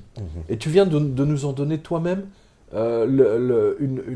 parce que toi-même, tu viens de poser la question, alors qu'il y a 2 minutes, tu me disais, dans ma banque, oui, bien il y sûr, a marqué, on ne peut pas retirer plus de 300 euros. Mais c'est ton argent. Mais si tu veux retirer 3 000 euros, tu dois retirer 3 000 euros. On doit te les rendre. Non, ça te choque pas. Ah bah si. Tu vois que tu n'arrives pas à faire la liaison parce que c'est le déni. Ouais. C'est un truc de protection psychologique qu'on a tous. Parce que c'est ce que Freud a montré, mais tous les autres l'ont montré aussi. C'est-à-dire que quand on est face à une situation extrêmement complexe et difficile, on a tendance à zapper, ne pas vouloir voir les choses en face. C'est la fameuse phrase de Art Buchwald. Il a dit les Juifs pessimistes en 1930, ils sont partis à Hollywood. Les Juifs optimistes, ils sont partis à Auschwitz. Voilà. Non mais c'est Art Buchwald qui a sorti cette phrase. Et elle est très juste. Elle est très très juste. Voilà, tous les metteurs en scène juifs des années 20 sont partis à Hollywood. C'est ce qui a fait la gloire d'Hollywood d'ailleurs. Parce que les Américains, ils n'ont jamais été foutus de faire des scénarios. Tu prends tous les grands réalisateurs des années 50, 60, même 70, la quasi-totalité étaient des scénaristes, des metteurs en scène européens, et la plupart juifs d'ailleurs, puisqu'ils ont fui justement la guerre. Et c'est la même chose pour les Français, c'est l'exemple que je donne toujours. Les Français étaient persuadés que la ligne Maginot allait les retenir les Allemands. Du jour au lendemain, les Allemands sont arrivés, tous les billets de banque qu'il y avait dans leur porte-monnaie ne valaient plus rien. Voilà. C'est le déni. Aujourd'hui, nos lecteurs vont dans leur banque. Je suis sûr que même dans leur banque, il y a marqué pour retirer 300 euros, prévenez-nous 6 mois à l'avance. Hein. Ça devrait les affoler, ça devrait même les terroriser. Hein, surtout s'ils ont de l'épargne. Bah non. Ouais. Bah, je t'avais montré. Tout le monde, mais ça devrait faire une révolte, mais non. J'avais montré les produits bancaires, je me rappelle la dernière fois, Oui. où ils te garantissaient 80% du capital. 80, on vous prend 20%, on vous nique de 20. Voilà. Vous aurez vos yeux pour pleurer. Voilà, c'est-à-dire, finis-nous 10 000, de toute façon, au mieux, vous récupérez 8 000. Mais c'est... sur des sapins. Mais c'est extraordinaire. Non, mais ce que tu viens de nous... L'exemple de ta banque, là, où maintenant tu as des trucs à 300 euros, mais enfin, c'est invraisemblable. Mais c'est invraisemblable. Qu'est-ce que c'est 300 euros? Bah surtout comme tu Attends, t'as vu Darmanin, il nous a expliqué bah, à 200 euros déjà. Il a du mal à trouver un resto. Il a déjà du mal à trouver un resto. Donc t'imagines, on va à 4. On va à 4 dans un restaurant avec Darmanin. On en a pour 1000 euros, quoi, avec les bouteilles de vin. Avec le vin, c'est sans le vin. C'est sans le vin, c'est sans le vin. Voilà. Et sans le service. Sans les 20 euros pour le mec, quoi. Enfin, mais attends. Voilà où on en est. Et ce même Darmanin qui explique que les mecs qui ont défilé sur les champs, les gilets jaunes, hein, c'est des nazis, c'est des chemises brunes. Mais c'est eux les chemises brunes. C'est eux les chemises brunes. Les mecs d'En Marche sont des fachos. Sont des petits fachos, comme les mecs J'ai toujours remarqué que les gauchistes, on l'a vu par exemple, c'est très intéressant. Moi je l'ai vu avec... je l'ai vu en Yougoslavie avec Tito, par exemple. Tito a tenu sa dictature reposait intégralement. C'est une vraie dictature. Hein. Il envoyait tous les mecs, tous ses opposants, il les envoyait dans une île hein, où ils pourrissaient, dans une île de l'Adriatique. Hein, il n'y avait pas un cheveu qui dépassait hein, pour le coup. Et le truc, c'était il faut arrêter les fachos, il faut arrêter les fascistes. Voilà. Et il payait des mecs pour écrire la nuit sur les murs, un peu comme les mecs d'extrême gauche, vive Tito. Hein, c'était, tu vois, le mec, c'est un peu comme si toi, tu prenais des mecs qui vont écrire vive tes pas et tu les payais pour écrire sur les champs. Tu vois un peu l'idée, quoi. Non, mais c'est l'idée, hein, voilà. Et c'est ce que faisait Tito. C'est-à-dire qu'en fait, il se servait du fascisme comme prétexte pour imposer sa propre dictature, exactement comme Staline. Et maintenant, l'équipe de Macron est en train d'imposer une dictature. Et il a dépossédé, on l'a vu récemment au Congrès des maires, il a dépossédé la totalité des maires de leur pouvoir. Ouais. Les maires n'ont plus aucun pouvoir. Et on a même vu un sondage, et on fera une petite pause pour voir la pub, parce qu'il faudrait qu'on regarde la pub là, sur le gazole de Volkswagen. Ils ont 50% des maires veulent démissionner, ils veulent pas se représenter pour un deuxième mandat. Tout à fait. Mais voilà la réalité. Ils ont enlevé le peu de démocratie qui restait. Les maires avaient des pouvoirs de police, des pouvoirs d'urbanisme, etc. Ils ont tout enlevé, des trucs des communautés de communes. Ils ont fait même ça en Belgique, mais c'est l'Europe qui veut ça. Ouais. C'est pour en fait déposséder les gens du pouvoir de manière à ce que le pouvoir, le vrai pouvoir, soit à Bruxelles. Macron n'est que la marionnette de Bruxelles. Voilà. Et aujourd'hui, Bruxelles est pilotée par un alcoolique. Hein, tu as vu l'autre jour, il y a cette vidéo. Juncker, ouais. On peut mettre cette vidéo là, Juncker, où il a une chaussure. Tu sais, c'est comme le film, le grand blond avec une chaussure. Non, ouais. Hein, et en fait, moi j'ai pensé qu'il s'était pissé dessus. Parce qu'on voit à un moment donné son attaché de presse qui se penche. Je me suis dit, mais qu'est-ce qu'il a fait? Il s'est pissé dessus? Non, il s'est planté de chaussures, il a mis une chaussure marron et une chaussure noire. Le mec était tellement beurré dès le matin. Mais dès le matin. C'est dès le matin en plus. Mais attends, il y a longtemps, je sais, déjà il y a 5-6 ans, je savais qu'il arrivait au bureau le matin, c'était 2 verres de whisky. Ouais. Au petit-déj, hein. Bah, on l'a vu dans plein de sommets internationaux titubés, être complètement... Mais c'est de plus en plus. Et là, mais là c'est de plus en plus. Ah oui, déjà, il y a 5 ans, il était déjà à 2 verres de whisky, donc tu imagines ce que ça peut donner. Le mec, il va finir dans un asile ou de désintox. Non, mais c'est dingue, ça veut dire l'Union Européenne dirigée par un alcoolique. Mais c'est comme l'Union soviétique. Et il veut une armée en plus. Mais c'est comme l'Union soviétique qui était pilotée par des mecs comme Andropov, comme Eltsine. Eltsine était complètement ivre-mort. Tiens, il y a une autre vidéo qu'on peut montrer à la pause là. Alors celle-là, je l'adore. Celle-là, je l'adore. C'est la crise de fou rire. Il nous voit là. Je sais pas, ouais. Ouais, Oui, ouais. ouais. La crise de fou rire entre Eltsine et Clinton. Oui, Vous faites une recherche Clinton, Eltsine, oui, qui est... Eltsine, laughing en anglais. Ouais, voilà. Non mais c'est incroyable parce que Eltsine, il est complètement, il est ivre mort, mais ivre-mort. ces mecs en plus, ils arrivent à tenir. C'est enfin moi je veux pas dévoiler la vidéo YouTube là pour la pause, mais c'est vrai que moi, quand j'ai vu ça, là pour le coup j'ai fait une piscine dessus tellement j'ai ri. Et j'étais pas ivre. Non, mais c'est... Ouais, voilà, ça nous mettra un peu de bonne humeur dans cette parce que c'est mon. Mais sérieusement, moi je le redis à nos spectateurs, vous avez le choix, c'est un choix philosophique de vie. C'est soit vous vivez en esclave, soit vous vivez en homme libre. À un moment donné, il faudra faire le choix. Et c'est pas évident comme choix à faire. Mais quand tu fais justement, en plus, ce parallèle URSS, Union Européenne, bah... Ah, c'est pas moi, Nagel Farage Non, le fait non, depuis tout le monde le longtemps. fait. Non, mais bien sûr. Nagel Farage le dit depuis Ah oui, longtemps. depuis très longtemps. Non, mais bien Depuis sûr. longtemps. Bien sûr. Moi, j'avais interviewé Nagel Farage à Bruxelles il y a, je sais pas, deux, trois fois. J'ai dîné avec. Ah non, oui, mais non, il m'en mais parlait ouvertement. Beaucoup de gens font ce Voilà, rapprochement. voilà, Et justement, est-ce que, quand justement j'observe l'Union Européenne, est-ce que c'est pas justement comme la fin de l'URSS, ce qu'on observe en ce moment? Est-ce qu'on n'est pas à la fin? Il y a de ça, mais c'est différent. Il y a des espèces de similitudes entre les deux. Les Russes pouvaient retirer leur argent des banques, je précise. Bon, ils pouvaient rien acheter. mais les pauvres. Hein, je me dis, attends, tu imagines, à l'époque en Europe, en URSS, il y avait une usine de fabrication de chaussures. Il y avait une usine dans une ville qui fait, parce que c'était le plan, hein, le plan, le cinquième plan, le sixième plan, le septième plan, plan quinquennal, plan machin. C'est le plan quinquennal, tu vois, les trucs.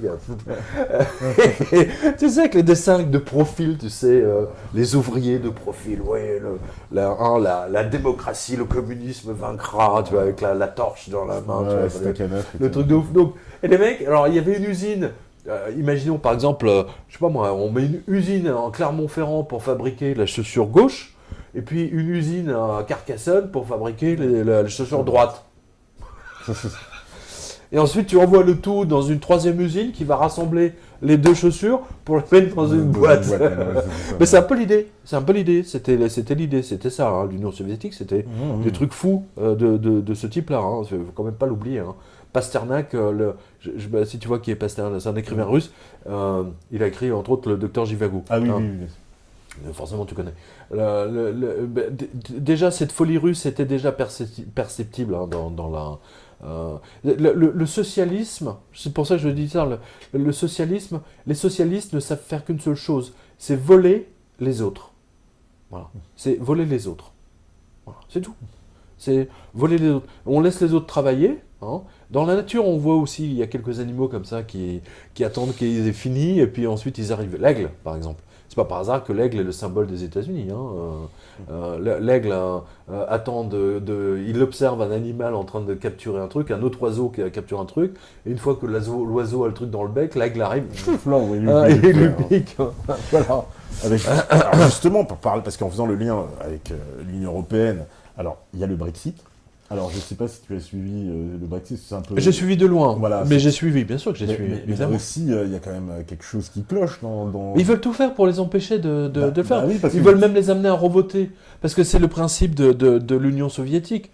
Bon, en Union soviétique, il n'y avait pas d'élection, mais là, en fait, quand le peuple vote mal, on les amène à la revoter jusqu'à ce qu'ils votent comme bien. Les Irlandais, les Français. Comme les Français. Les Français avaient dit non en Europe, je rappelle. Ouais. Je rappelle, c'est un déni de démocratie. Ouais, oui. Et c'est Sarkozy qui a trahi le peuple français. En 2005, bien il sûr. a signé le traité de Lisbonne, qui était en fait le traité de Nice aménagé. Oui, bien sûr. Ouais. Sarkozy, Hollande, Macron sont les marionnettes. Mais à chaque fois, on monte en puissance. Et Macron va achever le peuple français. Je pense qu'on aura une sorte de révolution.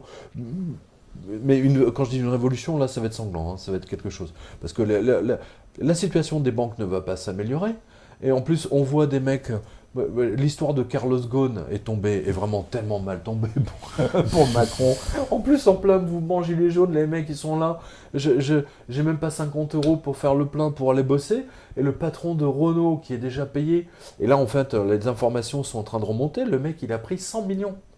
Oui, sur 100 millions. 10 ans, je crois, un truc comme ça. Ouais, 100 millions qu'il a planqué. qu'il a planqué. Qu'il a planqué. C'est-à-dire, ces mecs-là, en fait, je veux dire, mais à quoi ça sert d'avoir autant d'argent? À un moment donné, ça sert plus à rien. Je veux dire, à un moment donné, tu le distribues, tu le donnes aux bonnes œuvres. Ça sert plus à rien. Je veux dire, si tu as assuré l'avenir de tes enfants, hein, tu as 3 maisons, 4 appartements, 2 yachts, un avion, bon, c'est bon. Qu'est-ce que tu vas faire après? Tu vas pas acheter la Lune ou aller sur Mars. Je vois pas l'intérêt. Donc les grands milliardaires américains, c'est ce qu'ils font à un moment donné, ils distribuent l'argent. Mais non, Carlos Ghosn, non, c'est plus, encore plus, encore plus. Ben voilà, il finit dans une prison. Il n'y a pas que ça, mais les mecs, les Japonais, ils l'ont...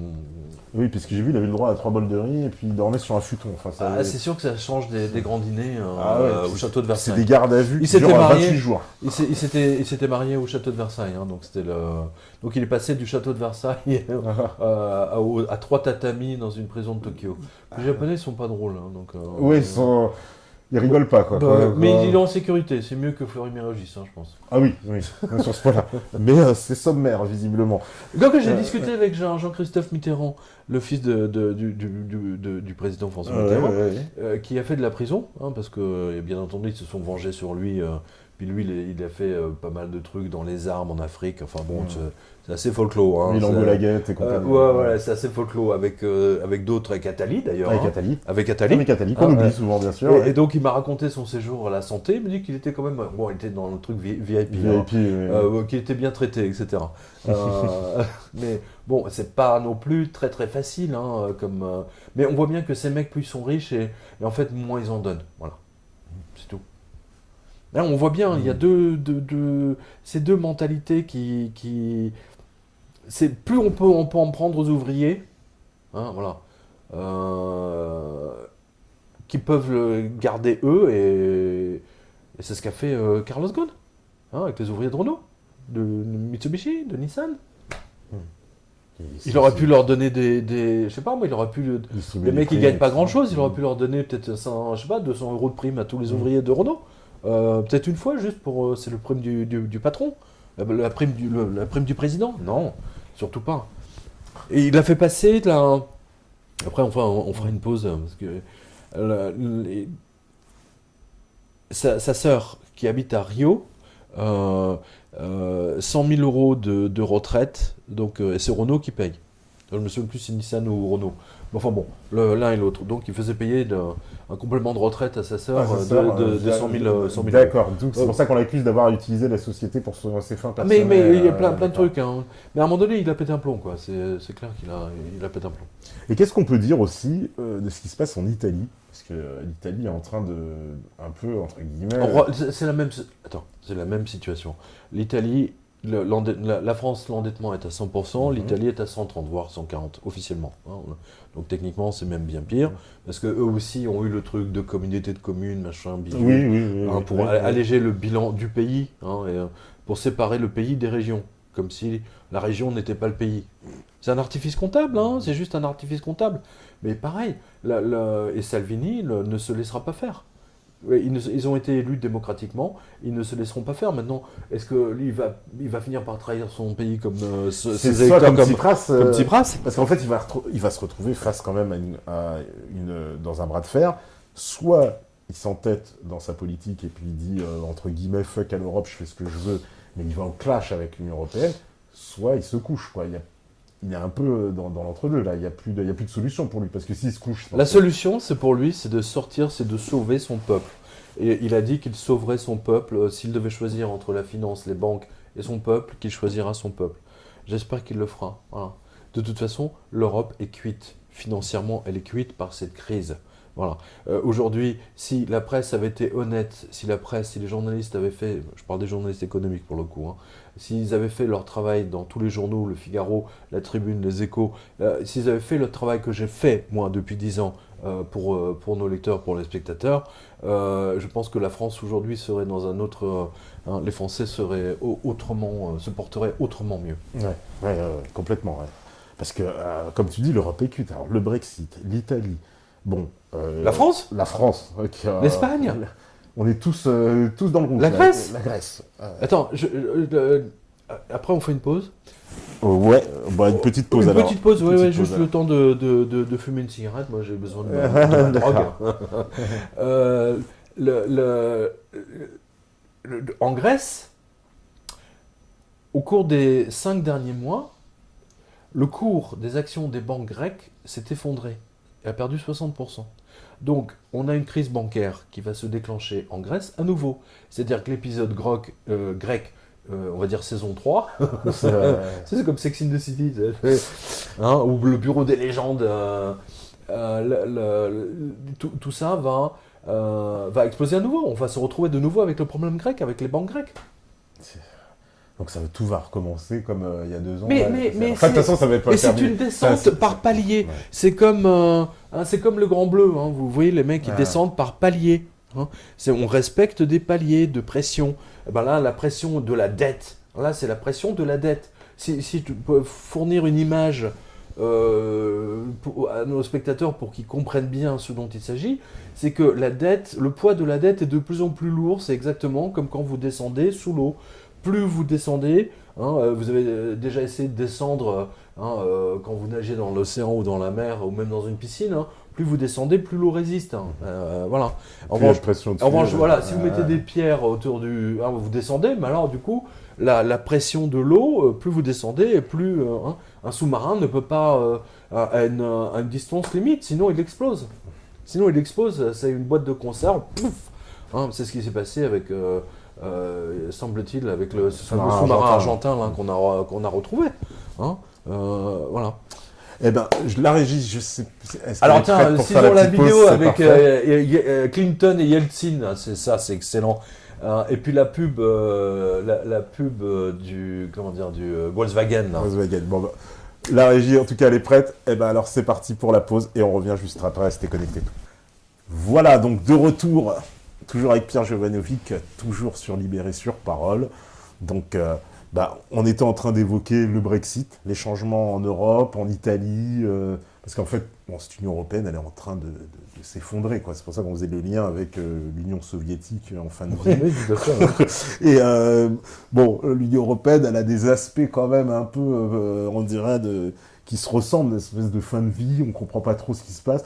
Bon alors, parce que moi, le traité de Brexit, quand même, sur quoi je voulais revenir, parce que je trouvais ça un peu stupéfiant, Theresa May, qui, je rappelle, était contre le Brexit, parce qu'il faut bien le dire, c'est quand même, on a placé quelqu'un qui était contre le Brexit, ce qui est un peu déjà bizarre, puisque, elle est contre le Brexit, elle va négocier, et finalement, qu'est-ce qu'elle obtient ?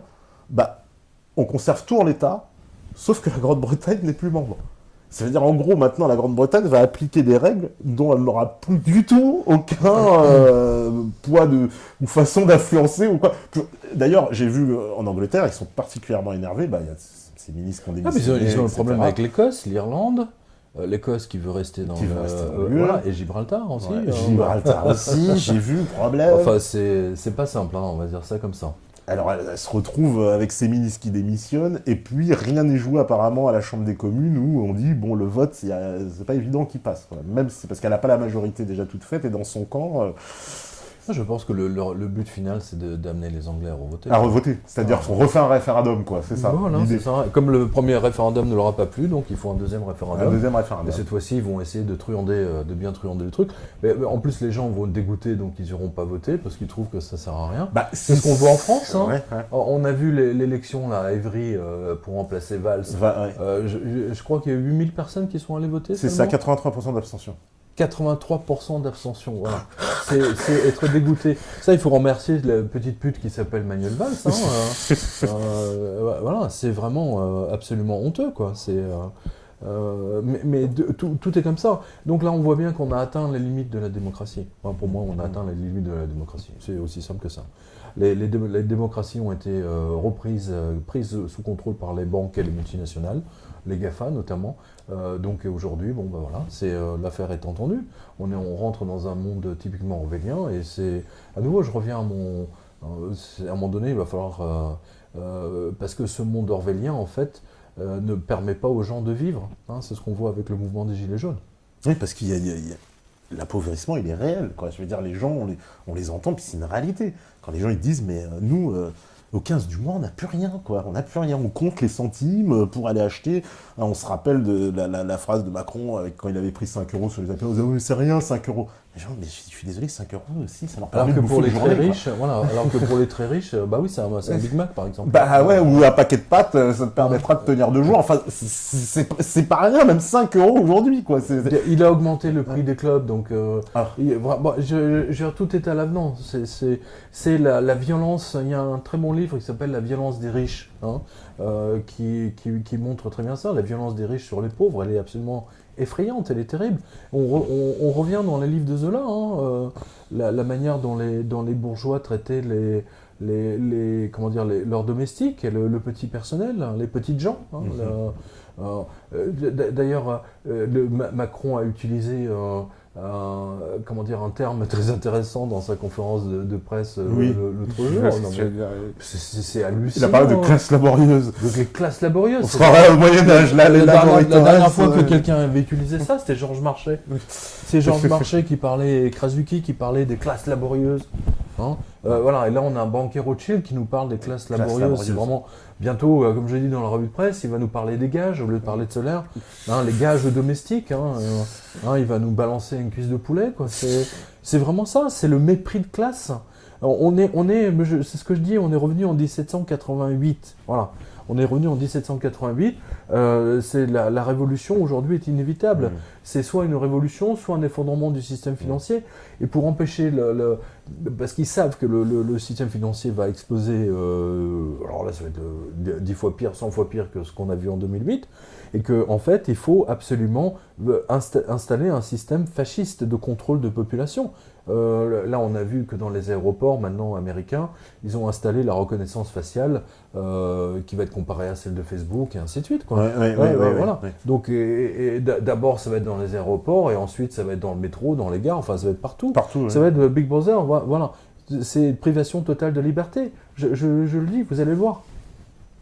Oui, c'est finalement ce qui était anticipé par beaucoup de gens, donc on s'y dirige là, mais vraiment droit dedans, quoi. Parce qu'en fait, c'est soit la dictature des banques, soit un changement de régime, en fait. On n'est plus c'est même plus l'homme providentiel, c'est carrément non, là, c'est l'homme providentiel. Techniquement, l'homme providentiel, parce que c'est ce que je viens de dire, la démocratie atteint ses limites. La démocratie n'est plus la démocratie, elle est achetée par les banques. On l'a vu en Grèce. Oui. Donc ça veut dire aussi, il y a une échéance l'année prochaine, les élections européennes. Il faut s'attendre à quoi, selon toi? Je pense que là, tu seras d'accord avec mon analyse, c'est-à-dire que ça sera un vote de révolte contre l'Europe. C'est clair, net et précis. Ça va être Marine Le Pen qui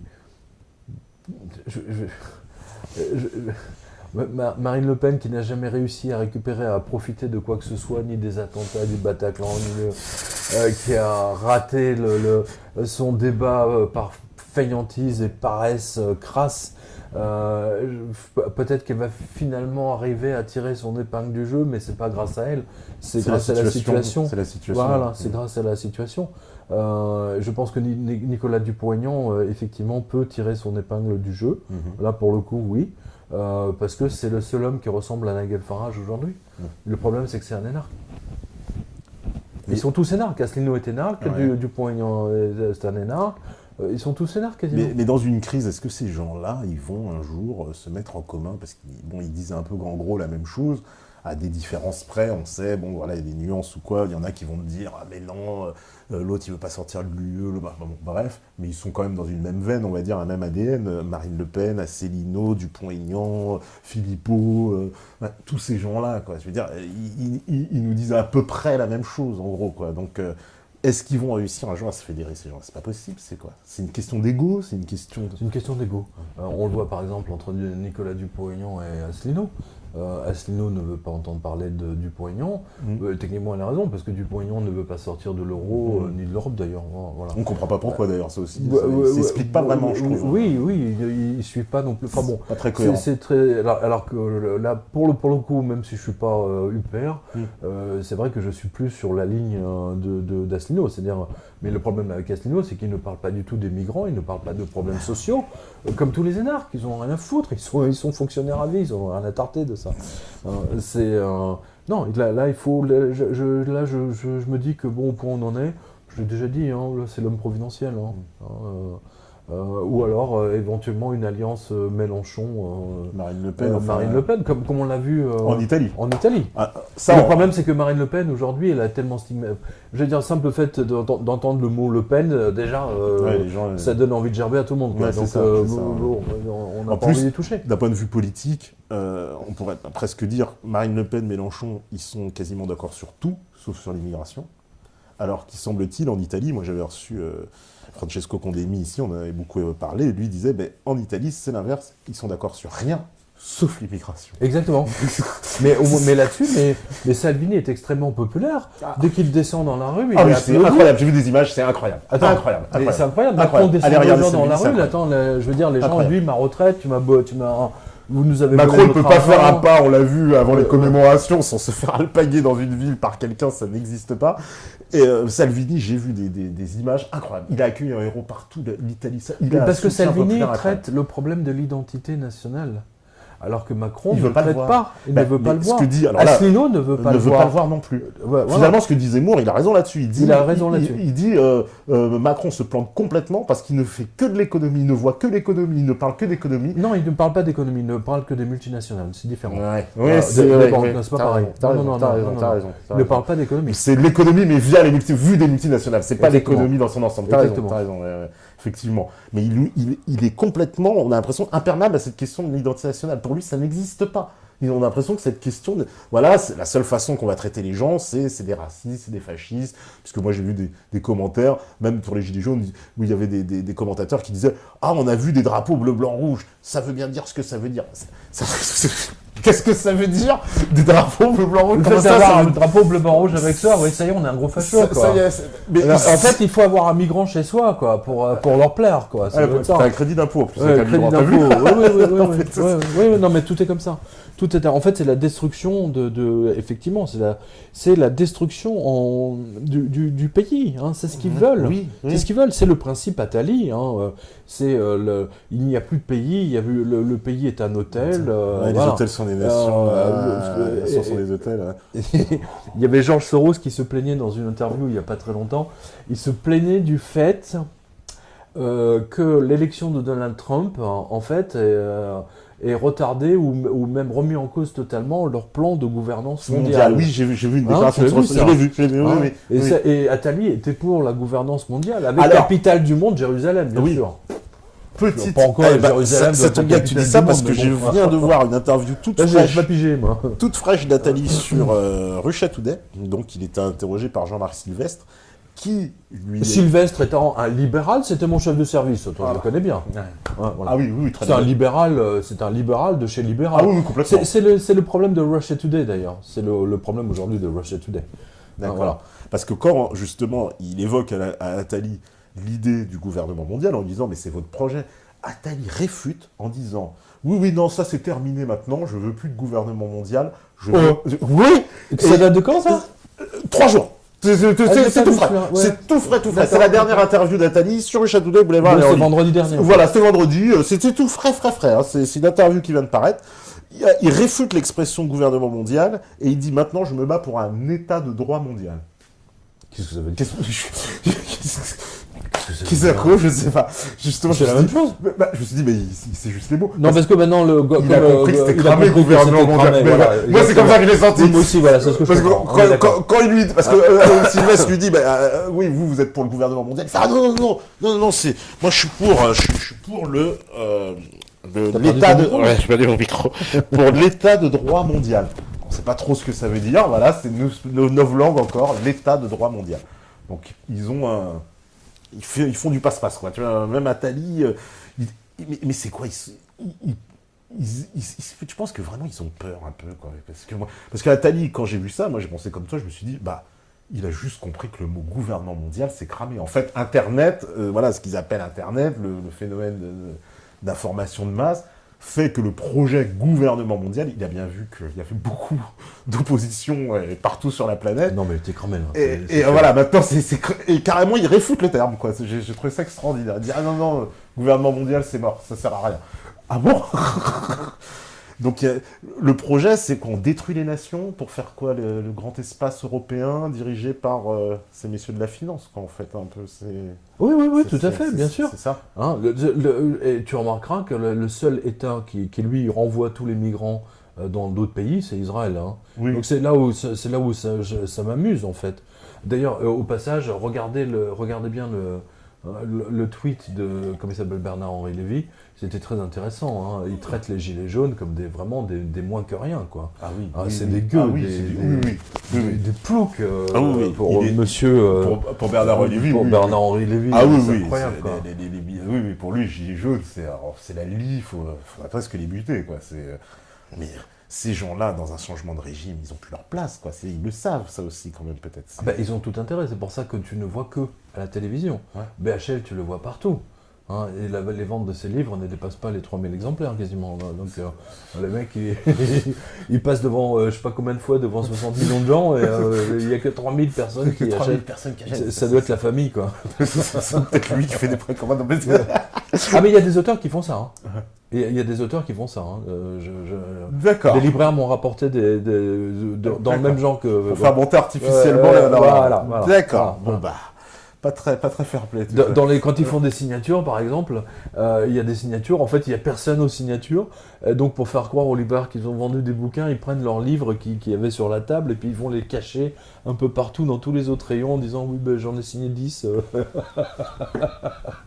Et en fait, 3 mois plus tard, ils retrouvent les bouquins de merde en géographie, dans cuisine, rayon cuisine, tu vois. Non, c'est énorme. Non, mais on vit dans un Par monde... charité chrétienne, je ne donnerai pas de nom. Tout à l'heure, tu parlais, voilà, ce monde orwellien, mais on y est complètement. C'est complètement... Tout à fait. Mais plus que jamais, quoi. Plus que jamais, on est dans ce monde-là, quoi. Dans le monde d'Orwell, c'est-à-dire il y a une espèce de scène qui se joue devant nous, mais tout est faux, tout est truqué, quoi. C'est incroyable d'ailleurs que Orwell ait vu ça à l'avance, quoi. C'est pour ça, moi, je dis souvent que les écrivains sont des médiums. Des médiums qui s'ignorent, des médiums qui subliment, en fait, leur capacité de voir le futur. Ils pensent écrire un truc inventé, mais en fait, ils n'inventent rien du tout, ils décrivent le futur, quoi. Hein, vous savez, c'est un peu comme le type qui avait fait un roman sur un bateau qui ne pouvait jamais couler et qui s'appelait... il décrivait le Titanic dans les moindres détails. Il s'appelait même pas le Titanic, il s'appelait l'Astronique ou un truc comme ça. Enfin, je me souviens plus du nom, peu importe, mais il l'avait publié genre 15 ans avant. Ah ouais, d'accord, incroyable. Mais, et vraiment, il heurtait un iceberg, si mes souvenirs sont bons, il coulait avec tous les... L'histoire du Titanic, hein, mais c'était peut-être 5 ans avant qu'il l'avait publié. Énorme, c'est énorme. Et Orwell, c'est ça, hein, il a décrit le futur. J'ai relu 84, là, il n'y a pas très longtemps. En fait, c'est incroyable, parce que le mec, il écrit ça au début du 20e, hein, dans les années 1900, je ne sais plus exactement dans quelle année. Et le mec, en fait, il nous décrit hein, il y a un écran dans la pièce qui voit tout. Et aujourd'hui, tu vois les pubs Amazon Echo, là, hein, Amazon ou Google fait ceci, fait cela, ou Siri fait... Mais c'est complètement ça, quoi, avec la caméra qui t'observe. Hein, c'est la surveillance globale. Et quand je vois que dans les aéroports américains, ils mettent la reconnaissance automatique des visages, waouh! Et puis, semble-t-il qu'il y a une législation qui va passer pour faciliter la police de pouvoir utiliser ces outils-là s'ils le souhaitent. Mais bien sûr, mais ça, c'est juste une question de... C'est une question de temps, c'est juste une question de temps. C'est juste une question de temps. Je me souviens, dans les années 85-86, à l'époque, je crois que c'est Pasqua qui était ministre de l'Intérieur, et la grande question au ministère de l'Intérieur, c'est est-ce qu'on peut mettre une puce dans la carte d'identité? Est-ce qu'on ne viole pas le droit des Français? Enfin, genre maintenant, je veux dire, tu prends ton passeport biométrique, quoi, je veux dire, le truc qui communique à distance, quoi. Enfin, c'est énorme. Comme quoi, ouais, c'est juste une question d'évolution technologique. Mais l'évolution technologique, aujourd'hui, elle est là pour contrôler le peuple, hein, c'est très clair. Et les banques contrôlent le peuple. Comme on a vu, c'est le ministère comment dire, des Finances qui pourra... Le ministère de la vérité. qui va aller maintenant sur les réseaux sociaux pour observer les... On va utiliser Facebook pour voir si votre voiture est à la hauteur de votre déclaration d'impôt. On va voir si le fait que vous ayez passé vos vacances aux Seychelles ou en Espagne, si vous avez vraiment l'argent sur votre compte, etc. C'est ça, quoi. C'est un monde complètement... Mais un mec, attends, mais ça aurait été un ministre de droite qui aurait dit ça, toute la gauche lui serait tombée dessus. Voilà. Mais là, c'est un socialiste macronien, on va dire ça comme ça. T'as des questions là? Ouais, il y en a une, je vais la prendre après aussi. Parce qu'ils ont... Pertinente, on va dire. Oui, oui. Si vous voulez poser des questions, je rappelle, c'est sur le Discord, dans le chat questions directes, mais bon, vous n'êtes pas trop... Moi, habitué, c'est normal. T'as changé de système. J'ai changé de système. T'as changé de système. Alors, on me dit, bonsoir. Est-ce farfelu d'imaginer que les élites utilisent les actions des Gilets jaunes pour une déclaration de crise financière? Non. Non, c'est-à-dire qu'ils détourneraient le mouvement pour ensuite... non. Voilà. Oui, le chaos dont tu parles. Oui, mais personne n'est dupe. Je veux dire, dans toutes les villes de France, je veux dire, tout le centre-ville, vous avez 20, 50, 100 boutiques à louer, Saint-Brieuc, Vannes, tout ça. Est-ce que d'ailleurs ça, alors c'est intéressant, tu vois, parce que toi, c'est un sujet que tu as beaucoup évoqué. Moi, avec les dédicaces, je tourne dans toutes les villes. Voilà, tu tournes dans les villes, donc tu le constates, prends même des photos, tu nous montres régulièrement ce qui se passe. Les lecteurs locaux qui me le disent. Et là, ce qu'on constate, pour mettre ça justement en lien avec les Gilets jaunes, c'est que justement les Gilets jaunes, c'est beaucoup des gens issus de ces villes-là. C'est beaucoup... c'est mes lecteurs en fait. Ouais, bien sûr. Ouais. Donc c'est beaucoup des gens qui viennent de ces endroits-là, qui se voient dévertifiés, il n'y a plus de services publics, il n'y a plus de... il est vrai que quand on habite dans certaines villes, avec tous les plans successifs depuis Sarkozy et après Hollande de regroupement au sein des métropoles, ce qui fait que quand vous habitez, parce que tout le monde n'habite pas à côté de la métropole, des fois vous habitez 30, 40, mais on ne se rend pas compte, 40, 50 km, mais il faut que vous preniez votre voiture, et d'ailleurs si vous n'avez pas de voiture, ça devient très compliqué. Ils peuvent rien faire, les gens, ils sont complètement bloqués. Il doit avoir un simple rendez-vous. J'avais vu des gens, par exemple, qui doivent des fois aller faire un simple prélèvement, par exemple, sanguin. Eh ben, il n'y a plus de laboratoire dans leur petite ville. C'est ça. Ils sont obligés de faire 30 bornes. Non, mais voilà, mais là, là, tu soulèves un point très important que j'ai soulevé par ailleurs dans la revue de presse sur TV Liberté. Mais je le redis. Depuis, Sarkozy a fermé les tribunaux, il a fermé les préfectures, les commissariats, les casernes de gendarmerie, les casernes militaires, les sous-préfectures, les antennes, les collèges, les lycées, enfin bon, tout. Les banques ont fermé les agences, les postes ont fermé toutes les postes qui étaient dans les villes, les petits villages, etc. Donc du coup, qu'est-ce qui se passe depuis 10 ans, depuis 2008, ce sont des millions d'entités comme ça qui étaient partout en France qui ont fermé. Du coup, ça oblige les Français à parcourir 4 fois plus de distance. Donc, les Français dépensent 4 fois plus de pétrole pour aller retirer de l'argent dans un distributeur, emmener les enfants à l'école, aller à un tribunal, aller à l'hôpital, faire une formalité administrative, quelconque. Ils doivent aller dans la capitale. Enfin, mais les trucs d'eau. Donc, du coup, évidemment, la consommation d'essence a décuplé. Les gens, du coup, c'est autant d'argent en moins sur leur compte à eux. Voilà, et ça, les technocrates, les crétins d'énarques qui sont à l'Élysée et dans les différents ministères, ça, ils l'ont pas vu, parce qu'ils ont raisonné en forme de... C'est comme des comptables. Les comptables, c'est ça. Ah oui, mais là, il faut faire des économies. Les mecs, ils raisonnent uniquement à 3 mois. C'est-à-dire que moi, je veux un bilan, je veux présenter un bilan qui soit positif. Ils pensent pas du tout aux conséquences derrière. Aux conséquences à long terme. Et là, aujourd'hui, les Gilets jaunes, ce sont les conséquences à long terme de toute la politique de Sarkozy, de cette pute, de Hollande et de Macron qui est en train de les achever. J'ai dit dans une interview en janvier 2017 que Macron finirait par achever les Français. On y est. Voilà. Mais c'est pas Macron, c'est Macron, Sarkozy, Hollande.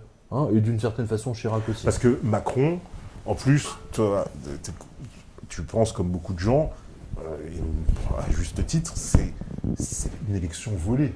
Parce que Macron est quand même un personnage qui a été propulsé propulsé par les banques qui ont acheté les médias. Voilà, par les médias. Je rappelle que les Inrock et le journal Le Monde, à l'époque, parce qu'il a vendu entre-temps, ça appartenait à Rothschild. À M. Pigasse, qui est... Pigasse, Pigasse, qui était un banquier Lazare. Oui. Les frères Lazare. Oui. Banquier. Qui est un grand ami de Macron, oui. Non, ils sont plutôt ennemis. Bon, mais ils étaient amis avant Oui, ça tourne, les alliances. Ça tourne, voilà. Mais ça appartenait à un banquier. Hein, le journal Le Monde appartenait à un banquier. Voilà, c'est tout. Tout est dit. Parce que c'est ces gens-là... Toute la moitié de la presse régionale française appartient au Crédit Mutuel. Au Crédit Mutuel. Il y a un journal qui s'appelle Alternative, un magazine que vous trouvez en kiosque qui s'appelle Alternative économique. Qui met de la pub dedans? Crédit Mutuel. Mais ça s'appelle Alternative économique. Voilà, mais c'est les banques qui sont derrière, quoi. Moi, je suis pas payé par les banques, je vous le dis. Oui, parce que cette élection de Macron, c'est quand même extraordinaire. Donc ce gars-là arrive de la finance, tout le monde le sait que c'est un... Mais c'est un formidable braquage. Ouais. Mais le braquage qu'il a réussi, déjà, ça montre bien que les politiques ne représentent plus les Français correctement, que les syndicats ne représentent plus le peuple. Les Gilets jaunes, à nouveau, sont le reflet du fait que des syndicats soient passés à côté. La CGT ne voulait pas les soutenir, la CFDT refusait de les soutenir. Il faut fermer n'oser rien dire. Enfin, alors justement, alors ça j'ai une question. Syndicats, partis politiques n'ont refusé de reconnaître la colère du peuple. C'est quand même incroyable. Surtout la gauche, j'ai l'impression qu'elle est piégée plus que les autres, parce qu'en théorie, quand il y a des mouvements sociaux comme ça, un peu de grande ampleur, on a eu l'habitude en France que ce soit immédiatement l'extrême gauche, la gauche qui essaie de récupérer ça, etc. Et là, pour le coup, les syndicats n'en veulent pas, oui, parce que machin. Et puis la gauche, ils savent pas sur quel pied danser. Ils sont, on soutient pas, on sait pas vraiment. Les seuls qui ont mis les pieds dans le plat, un peu Mélenchon, qui ne pouvaient pas faire autrement, je pense. Même Mélenchon, il avait botté en touche avec les Gilets jaunes, là, il essaie de les récupérer. Il essaie de montrer sa sympathie, mais au début... Quand j'ai couvert à Quimper la manifestation des bonnets rouges, Mélenchon avait dit « Je ne les soutiens pas ». Et il est allé dans une ville à côté de Quimper, je ne sais plus comment s'appelle cette ville, pour faire sa petite conférence. Au lieu de la faire à Quimper, au lieu de venir à Quimper, soutenir les gens. C'est quand même, stupéfiant. Il ne soutenait pas les Gilets jaunes, les bonnets rouges. Mais ça, c'est Mélenchon. Parce qu'il a dit que c'était des petits patrons et tout, donc ce qui était complètement... mais ça, c'est Mélenchon, quoi. Mélenchon, c'est... Mélenchon, c'est l'homme politique typique qui déteste le petit peuple. Il est comme Macron. Il a ça en commun avec Macron. D'ailleurs, on l'a vu quand il a rencontré Macron à Marseille, il se l'est écrasé. C'était une flaque d'eau devant Macron. Complètement. Incroyable. Et ça, c'est la vraie nature de Mélenchon. Et c'est le mec qui parle toujours avec le menton comme ça. D'ailleurs, au passage... Et il se tombe nez à nez avec Macron. Monsieur le Président, monsieur... Mais non, j'ai pas dit de mal de vous. J'ai jamais dit de mal de vous. Je vous aime. Non. Mélenchon, voilà, ça c'est Mélenchon. Pourtant, il nous a donné un visage détestable. Vous l'avez tous vu, vous l'avez tous vu. Parce que quand on l'a... Donnez-moi vos chaussures, je vais les brosser. Parce que pendant la perquise, c'est de la folie ce qu'il a fait quand même, Mélenchon. Parce que je suis sacré. Je suis ma Lui qui se dit athée, tout de suite, il se donne une position divine. Parce que de dire je suis une personne sacrée, ça veut dire que ce soit un prêtre, donc par définition représentant de Dieu. Mais la République n'est pas la représentante de Dieu, au contraire, parce qu'il y a la laïcité, la loi de 1905. Donc, comme quoi, la divinité, ça travaille. Le côté Dieu, etc. Je suis sacré. Ça veut dire je suis une part de Dieu, vous me touchez pas, je suis au-dessus de tout le monde. Voilà. Mais la République, c'est moi. La République, c'est lui. Non, c'est pas toi. C'est pas que toi, c'est nous aussi. C'est tous nos spectateurs. La République, c'est tout le monde. Parce que j'ai l'impression que ces images-là, Mélenchon l'a fait en pensant qu'il allait avoir du soutien, en fait, déjà de son camp et peut-être même... Il a pensé qu'il aurait le même soutien qu'Erdogan en Turquie lors de la... mais il est complètement passé à côté. Parce que même dans son camp, les gens... La différence il y a eu des défections. Mais tu as raison d'en parler. Parce que Mélenchon, on peut comparer les deux, Erdogan, Mélenchon. Erdogan aime le peuple, il aime les gens. Et les Turcs l'adorent parce qu'ils savent qu'il les aime, parce qu'il est proche d'eux, contrairement à Macron. Erdogan, c'est tout le contraire de Macron. Erdogan aime son peuple. On peut lui reprocher tout ce qu'on veut. C'est pour ça qu'il est populaire. On a vu que quand il y a la tentative de coup d'État montée par la CIA de toutes pièces, ils se sont ramassés. J'ai fait un dossier, pour tous ceux qui s'intéressent, j'ai fait un spécial CIA contre Erdogan. Vous le trouverez sur la quotidien.com. Sur la colonne de droite, vous avez tous les reportages. C'est très intéressant. Il y a des gens... En fait, il y a des politiques qui aiment les gens, vraiment, authentiquement, et les autres, en fait, qui ne se servent d'eux que comme piédestal pour leur monter dessus. Et ça, c'est Mélenchon. Voilà. Mélenchon n'aime pas les gens. Parce que là, je reproduis, parce qu'il nous a quand même donné une bonne preuve de ça, je trouve, dans cet épisode. Bien sûr, mais cet épisode était formidable. Vis-à-vis des flics. Formidable. La manière dont on n'a jamais vu ça. On n'a jamais vu ça. Il pousse le procureur. Mais on n'a jamais vu ça. C'est complètement fou, quoi. Un député qui pousse les gens. Il l'aurait fait à la rigolade, il l'aurait il aurait marqué des points. Et là, plus, ça lui a explosé la figure. Et en plus, il y a quelque chose de fondamentalement injuste, c'est que Mélenchon se plaint. Mais moi, je pense que c'est parce que c'est Mélenchon qu'il est encore traité comme ça. Parce que toi ou moi, imagine que tu vas aller pousser un procureur, insulter on finit en tôle. Tu finis en tôle. Alors on se prend les tout de flics, suite. ils t'embarquent tout de suite, ils te balayent, ils vont pas te faire monsieur.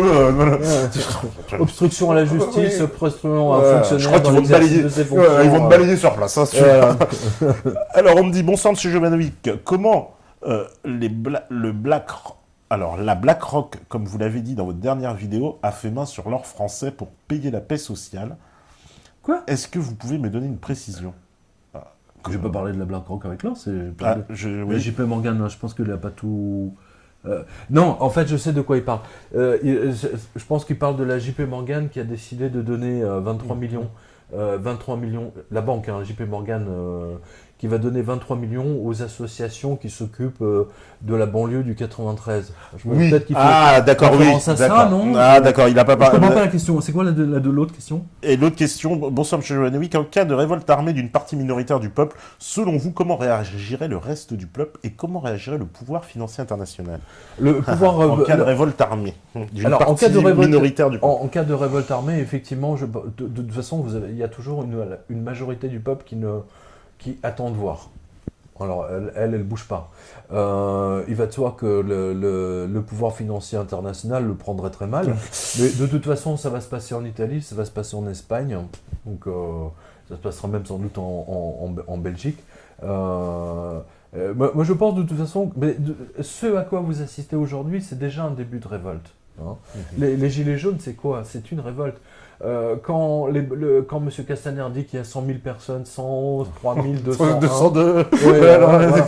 En fait, il oublie de dire que sur les ronds-points, par exemple à Saint-Brieuc, à Vannes, etc., les gens sont là 24 heures sur 24, qu'ils se relaient en permanence. Donc, quand il dit il y a 50 personnes, non, ils se relaient, en fait, ça veut dire qu'il y en a 400, 500. Ouais. Mais les autres, ils sont pas là tout le temps en même temps. Voilà, c'est ça. Voilà.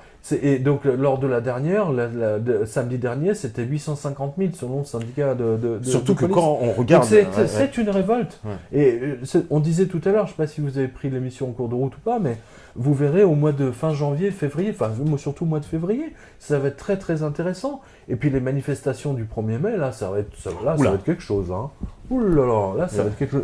On va nous ressortir la carte Benalla, là. Il faudrait qu'il ait ressorti carte Benalla, Joker. Pour stopper tout ça, là. Benalla, reviens, on t'embauche comme CRS. Bon, il n'y a pas de nouvelles questions, puis de toute façon, on arrive à la fin, puisqu'il est déjà 56. Petite conclusion pour les gens. Alors, parce que là, franchement, faut pas s'attendre à ce que ça s'améliore. Voilà, non mais surtout moi en termes, parce que moi je suis journaliste de base, l'information alternative passe par des médias, par les invités que tu reçois, que d'autres comme TV Liberté, mais même TV Liberté par exemple a été censurée sous prétexte de droit d'auteur, alors que YouTube est le plus grand violeur de droits d'auteur. Tous les disques, tous les CD sont disponibles sur tous les documentaires, les films, j'en passe, des meilleurs. Je veux dire, les musiciens aujourd'hui ne vivent plus parce que tout est disponible sur YouTube. C'est quand même incroyable, quoi. Leurs disques sont immédiatement piratés et disponibles sur YouTube. Voilà, c'est triste, mais c'est comme ça. Mais en même temps, YouTube se la joue. Non, nous sommes purs, nous avons. On va respecter les droits d'auteur, etc. Puis évidemment, TV Liberté a été censurée le jour du début de la Coupe du Monde pour que ça passe de football, pour que personne ne le voit. De toute façon, je prépare une émission. Parce que c'était devenu, la TV Liberté YouTube, était devenue une chaîne effectivement très très suivie. Et du coup, c'est 100 000 abonnés, bam. Voilà. Je sais pas combien tu as d'abonnés. Moi, je suis à 80 000, mais figure-toi que depuis, parce que j'ai connu une grosse hausse aussi, figure-toi que là, mes problèmes ont commencé. On a commencé à me censurer ma chaîne, m'enlever des fonctionnalités, me retirer des likes, censurer certaines vidéos, des vidéos des fois de vieilles dates. En fait, il y a une logique dans tout ça. Regarde, TV Liberté 100 000, toi 80 000. Moi, sur Facebook, il y a 3 ans, 4 ans, j'avais atteint les 65 000 ou 68 000. Et donc, ils m'ont fermé mon Facebook. Voilà, ils te ferment ta page. Et une fois que je suis retombé à 20 000 abonnés, à 17 000 abonnés, ils m'ont rendu. Et encore, c'est mon attaché de presse qui a... une fois, donc, ils m'ont fait passer de 60 000 abonnés à 17 000. Ils m'ont rendu mon Facebook. Donc, c'est pour ça que maintenant, j'ai de retrouver ma page perso Facebook. Hein, je parle pas de la page publique, hein, que c'est autre chose, mais ma page perso, et j'avais entre mes 5000 abonnés plus mes 60, je sais pas combien, enfin on va dire 70 000, déjà c'est une sacrée force de frappe, c'est 80, voilà, dès qu'on dépasse les 60 000, 70 000, boum, voilà, censure. Parce qu'on touche trop de monde. Trop de monde et ça commence à les faire chier quand même. Et ça les emmerde, on a trop de pouvoir, selon eux, trop de puissance médiatique. Hein, bah oui, parce que moi j'ai bien vu, il faut préserver BFM, France Inter, France Info, ceux qui vous désinforment et qui disent que nous, on est des désinformateurs. Hein, voilà. Donc, je dis, moi je vous retrouve dans les signatures, hein, parce que grâce à mes spectateurs, j'ai des infos sur le terrain. Hein, donc là, samedi, je serai à Chambéry. Oui. Là, vous retrouvez les lieux à Chambéry. Et ensuite à Strasbourg, Strasbourg, et avec Héloïse. Avec le 15 décembre. D'accord. Et le 22 décembre à Paris. Voilà, donc Paris, région parisienne. Je vous retrouve au Luxembourg, à côté du Sénat. Et vous retrouverez toutes les dates donc, de la tournée de Pierre dans la description de la vidéo. C'est grâce à mes lecteurs que justement en discutant avec eux tout le temps, que j'ai toutes ces remontées d'informations. C'est pour ça que je suis un des journalistes les mieux informés. Oui, parce que tu sillonnes la France. Parce que je sillonne la France et que mes lecteurs me donnent des infos. Des infos en plus. Et c'est très important. Cette colère-là, la colère des Gilets, j'en parle quand même depuis longtemps. Quand je disais, mais chaque boutique vide que vous voyez à louer, hein, c'est 3 personnes minimum. Quand vous avez 1 million de boutiques vides partout en France, c'est 3 millions de personnes qui n'ont pas de boulot. Voilà. C'est 3 millions de gens en colère, potentiellement, qui peuvent descendre dans la rue. Et c'est pas fini, c'est pour ça que je dis les gilets jaunes, c'est pas fini. Maintenant, soit ils appliquent la méthode grecque, je dis les Grecs, quand Tsipras les a trahis, les Grecs, ça les a écœurés. Et après, ils vont même plus voter. Ouais. Ils vont même plus voter. Ils subissent, ils sont devenus esclaves. C'est triste. Eh ben, merci beaucoup. Donc, choisissez entre esclaves et être libre. Oui, c'est ça le mot de la fin, choisissons entre esclaves. C'est marrant parce qu'on retrouve ça dans les révolutionnaires, hein, de ce qui s'est passé en 1789, 90, 93, etc. Hein. C'est très important, hein, c'est très curieux. En tout cas, on vit une période charnière. En tout cas, nous, on sait de quel côté on est. Voilà. Hein, et le spectateur aussi. Eh ben, merci beaucoup, les amis. On se retrouve normalement dans 2 semaines, peut-être, dans 2 semaines. Donc, en attendant, je vous fais des gros bisous. Et forcément, si vous écoutez ce message, c'est que vous êtes la résistance. Ciao. Vous êtes la résistance, on est la résistance. À bientôt. Ciao.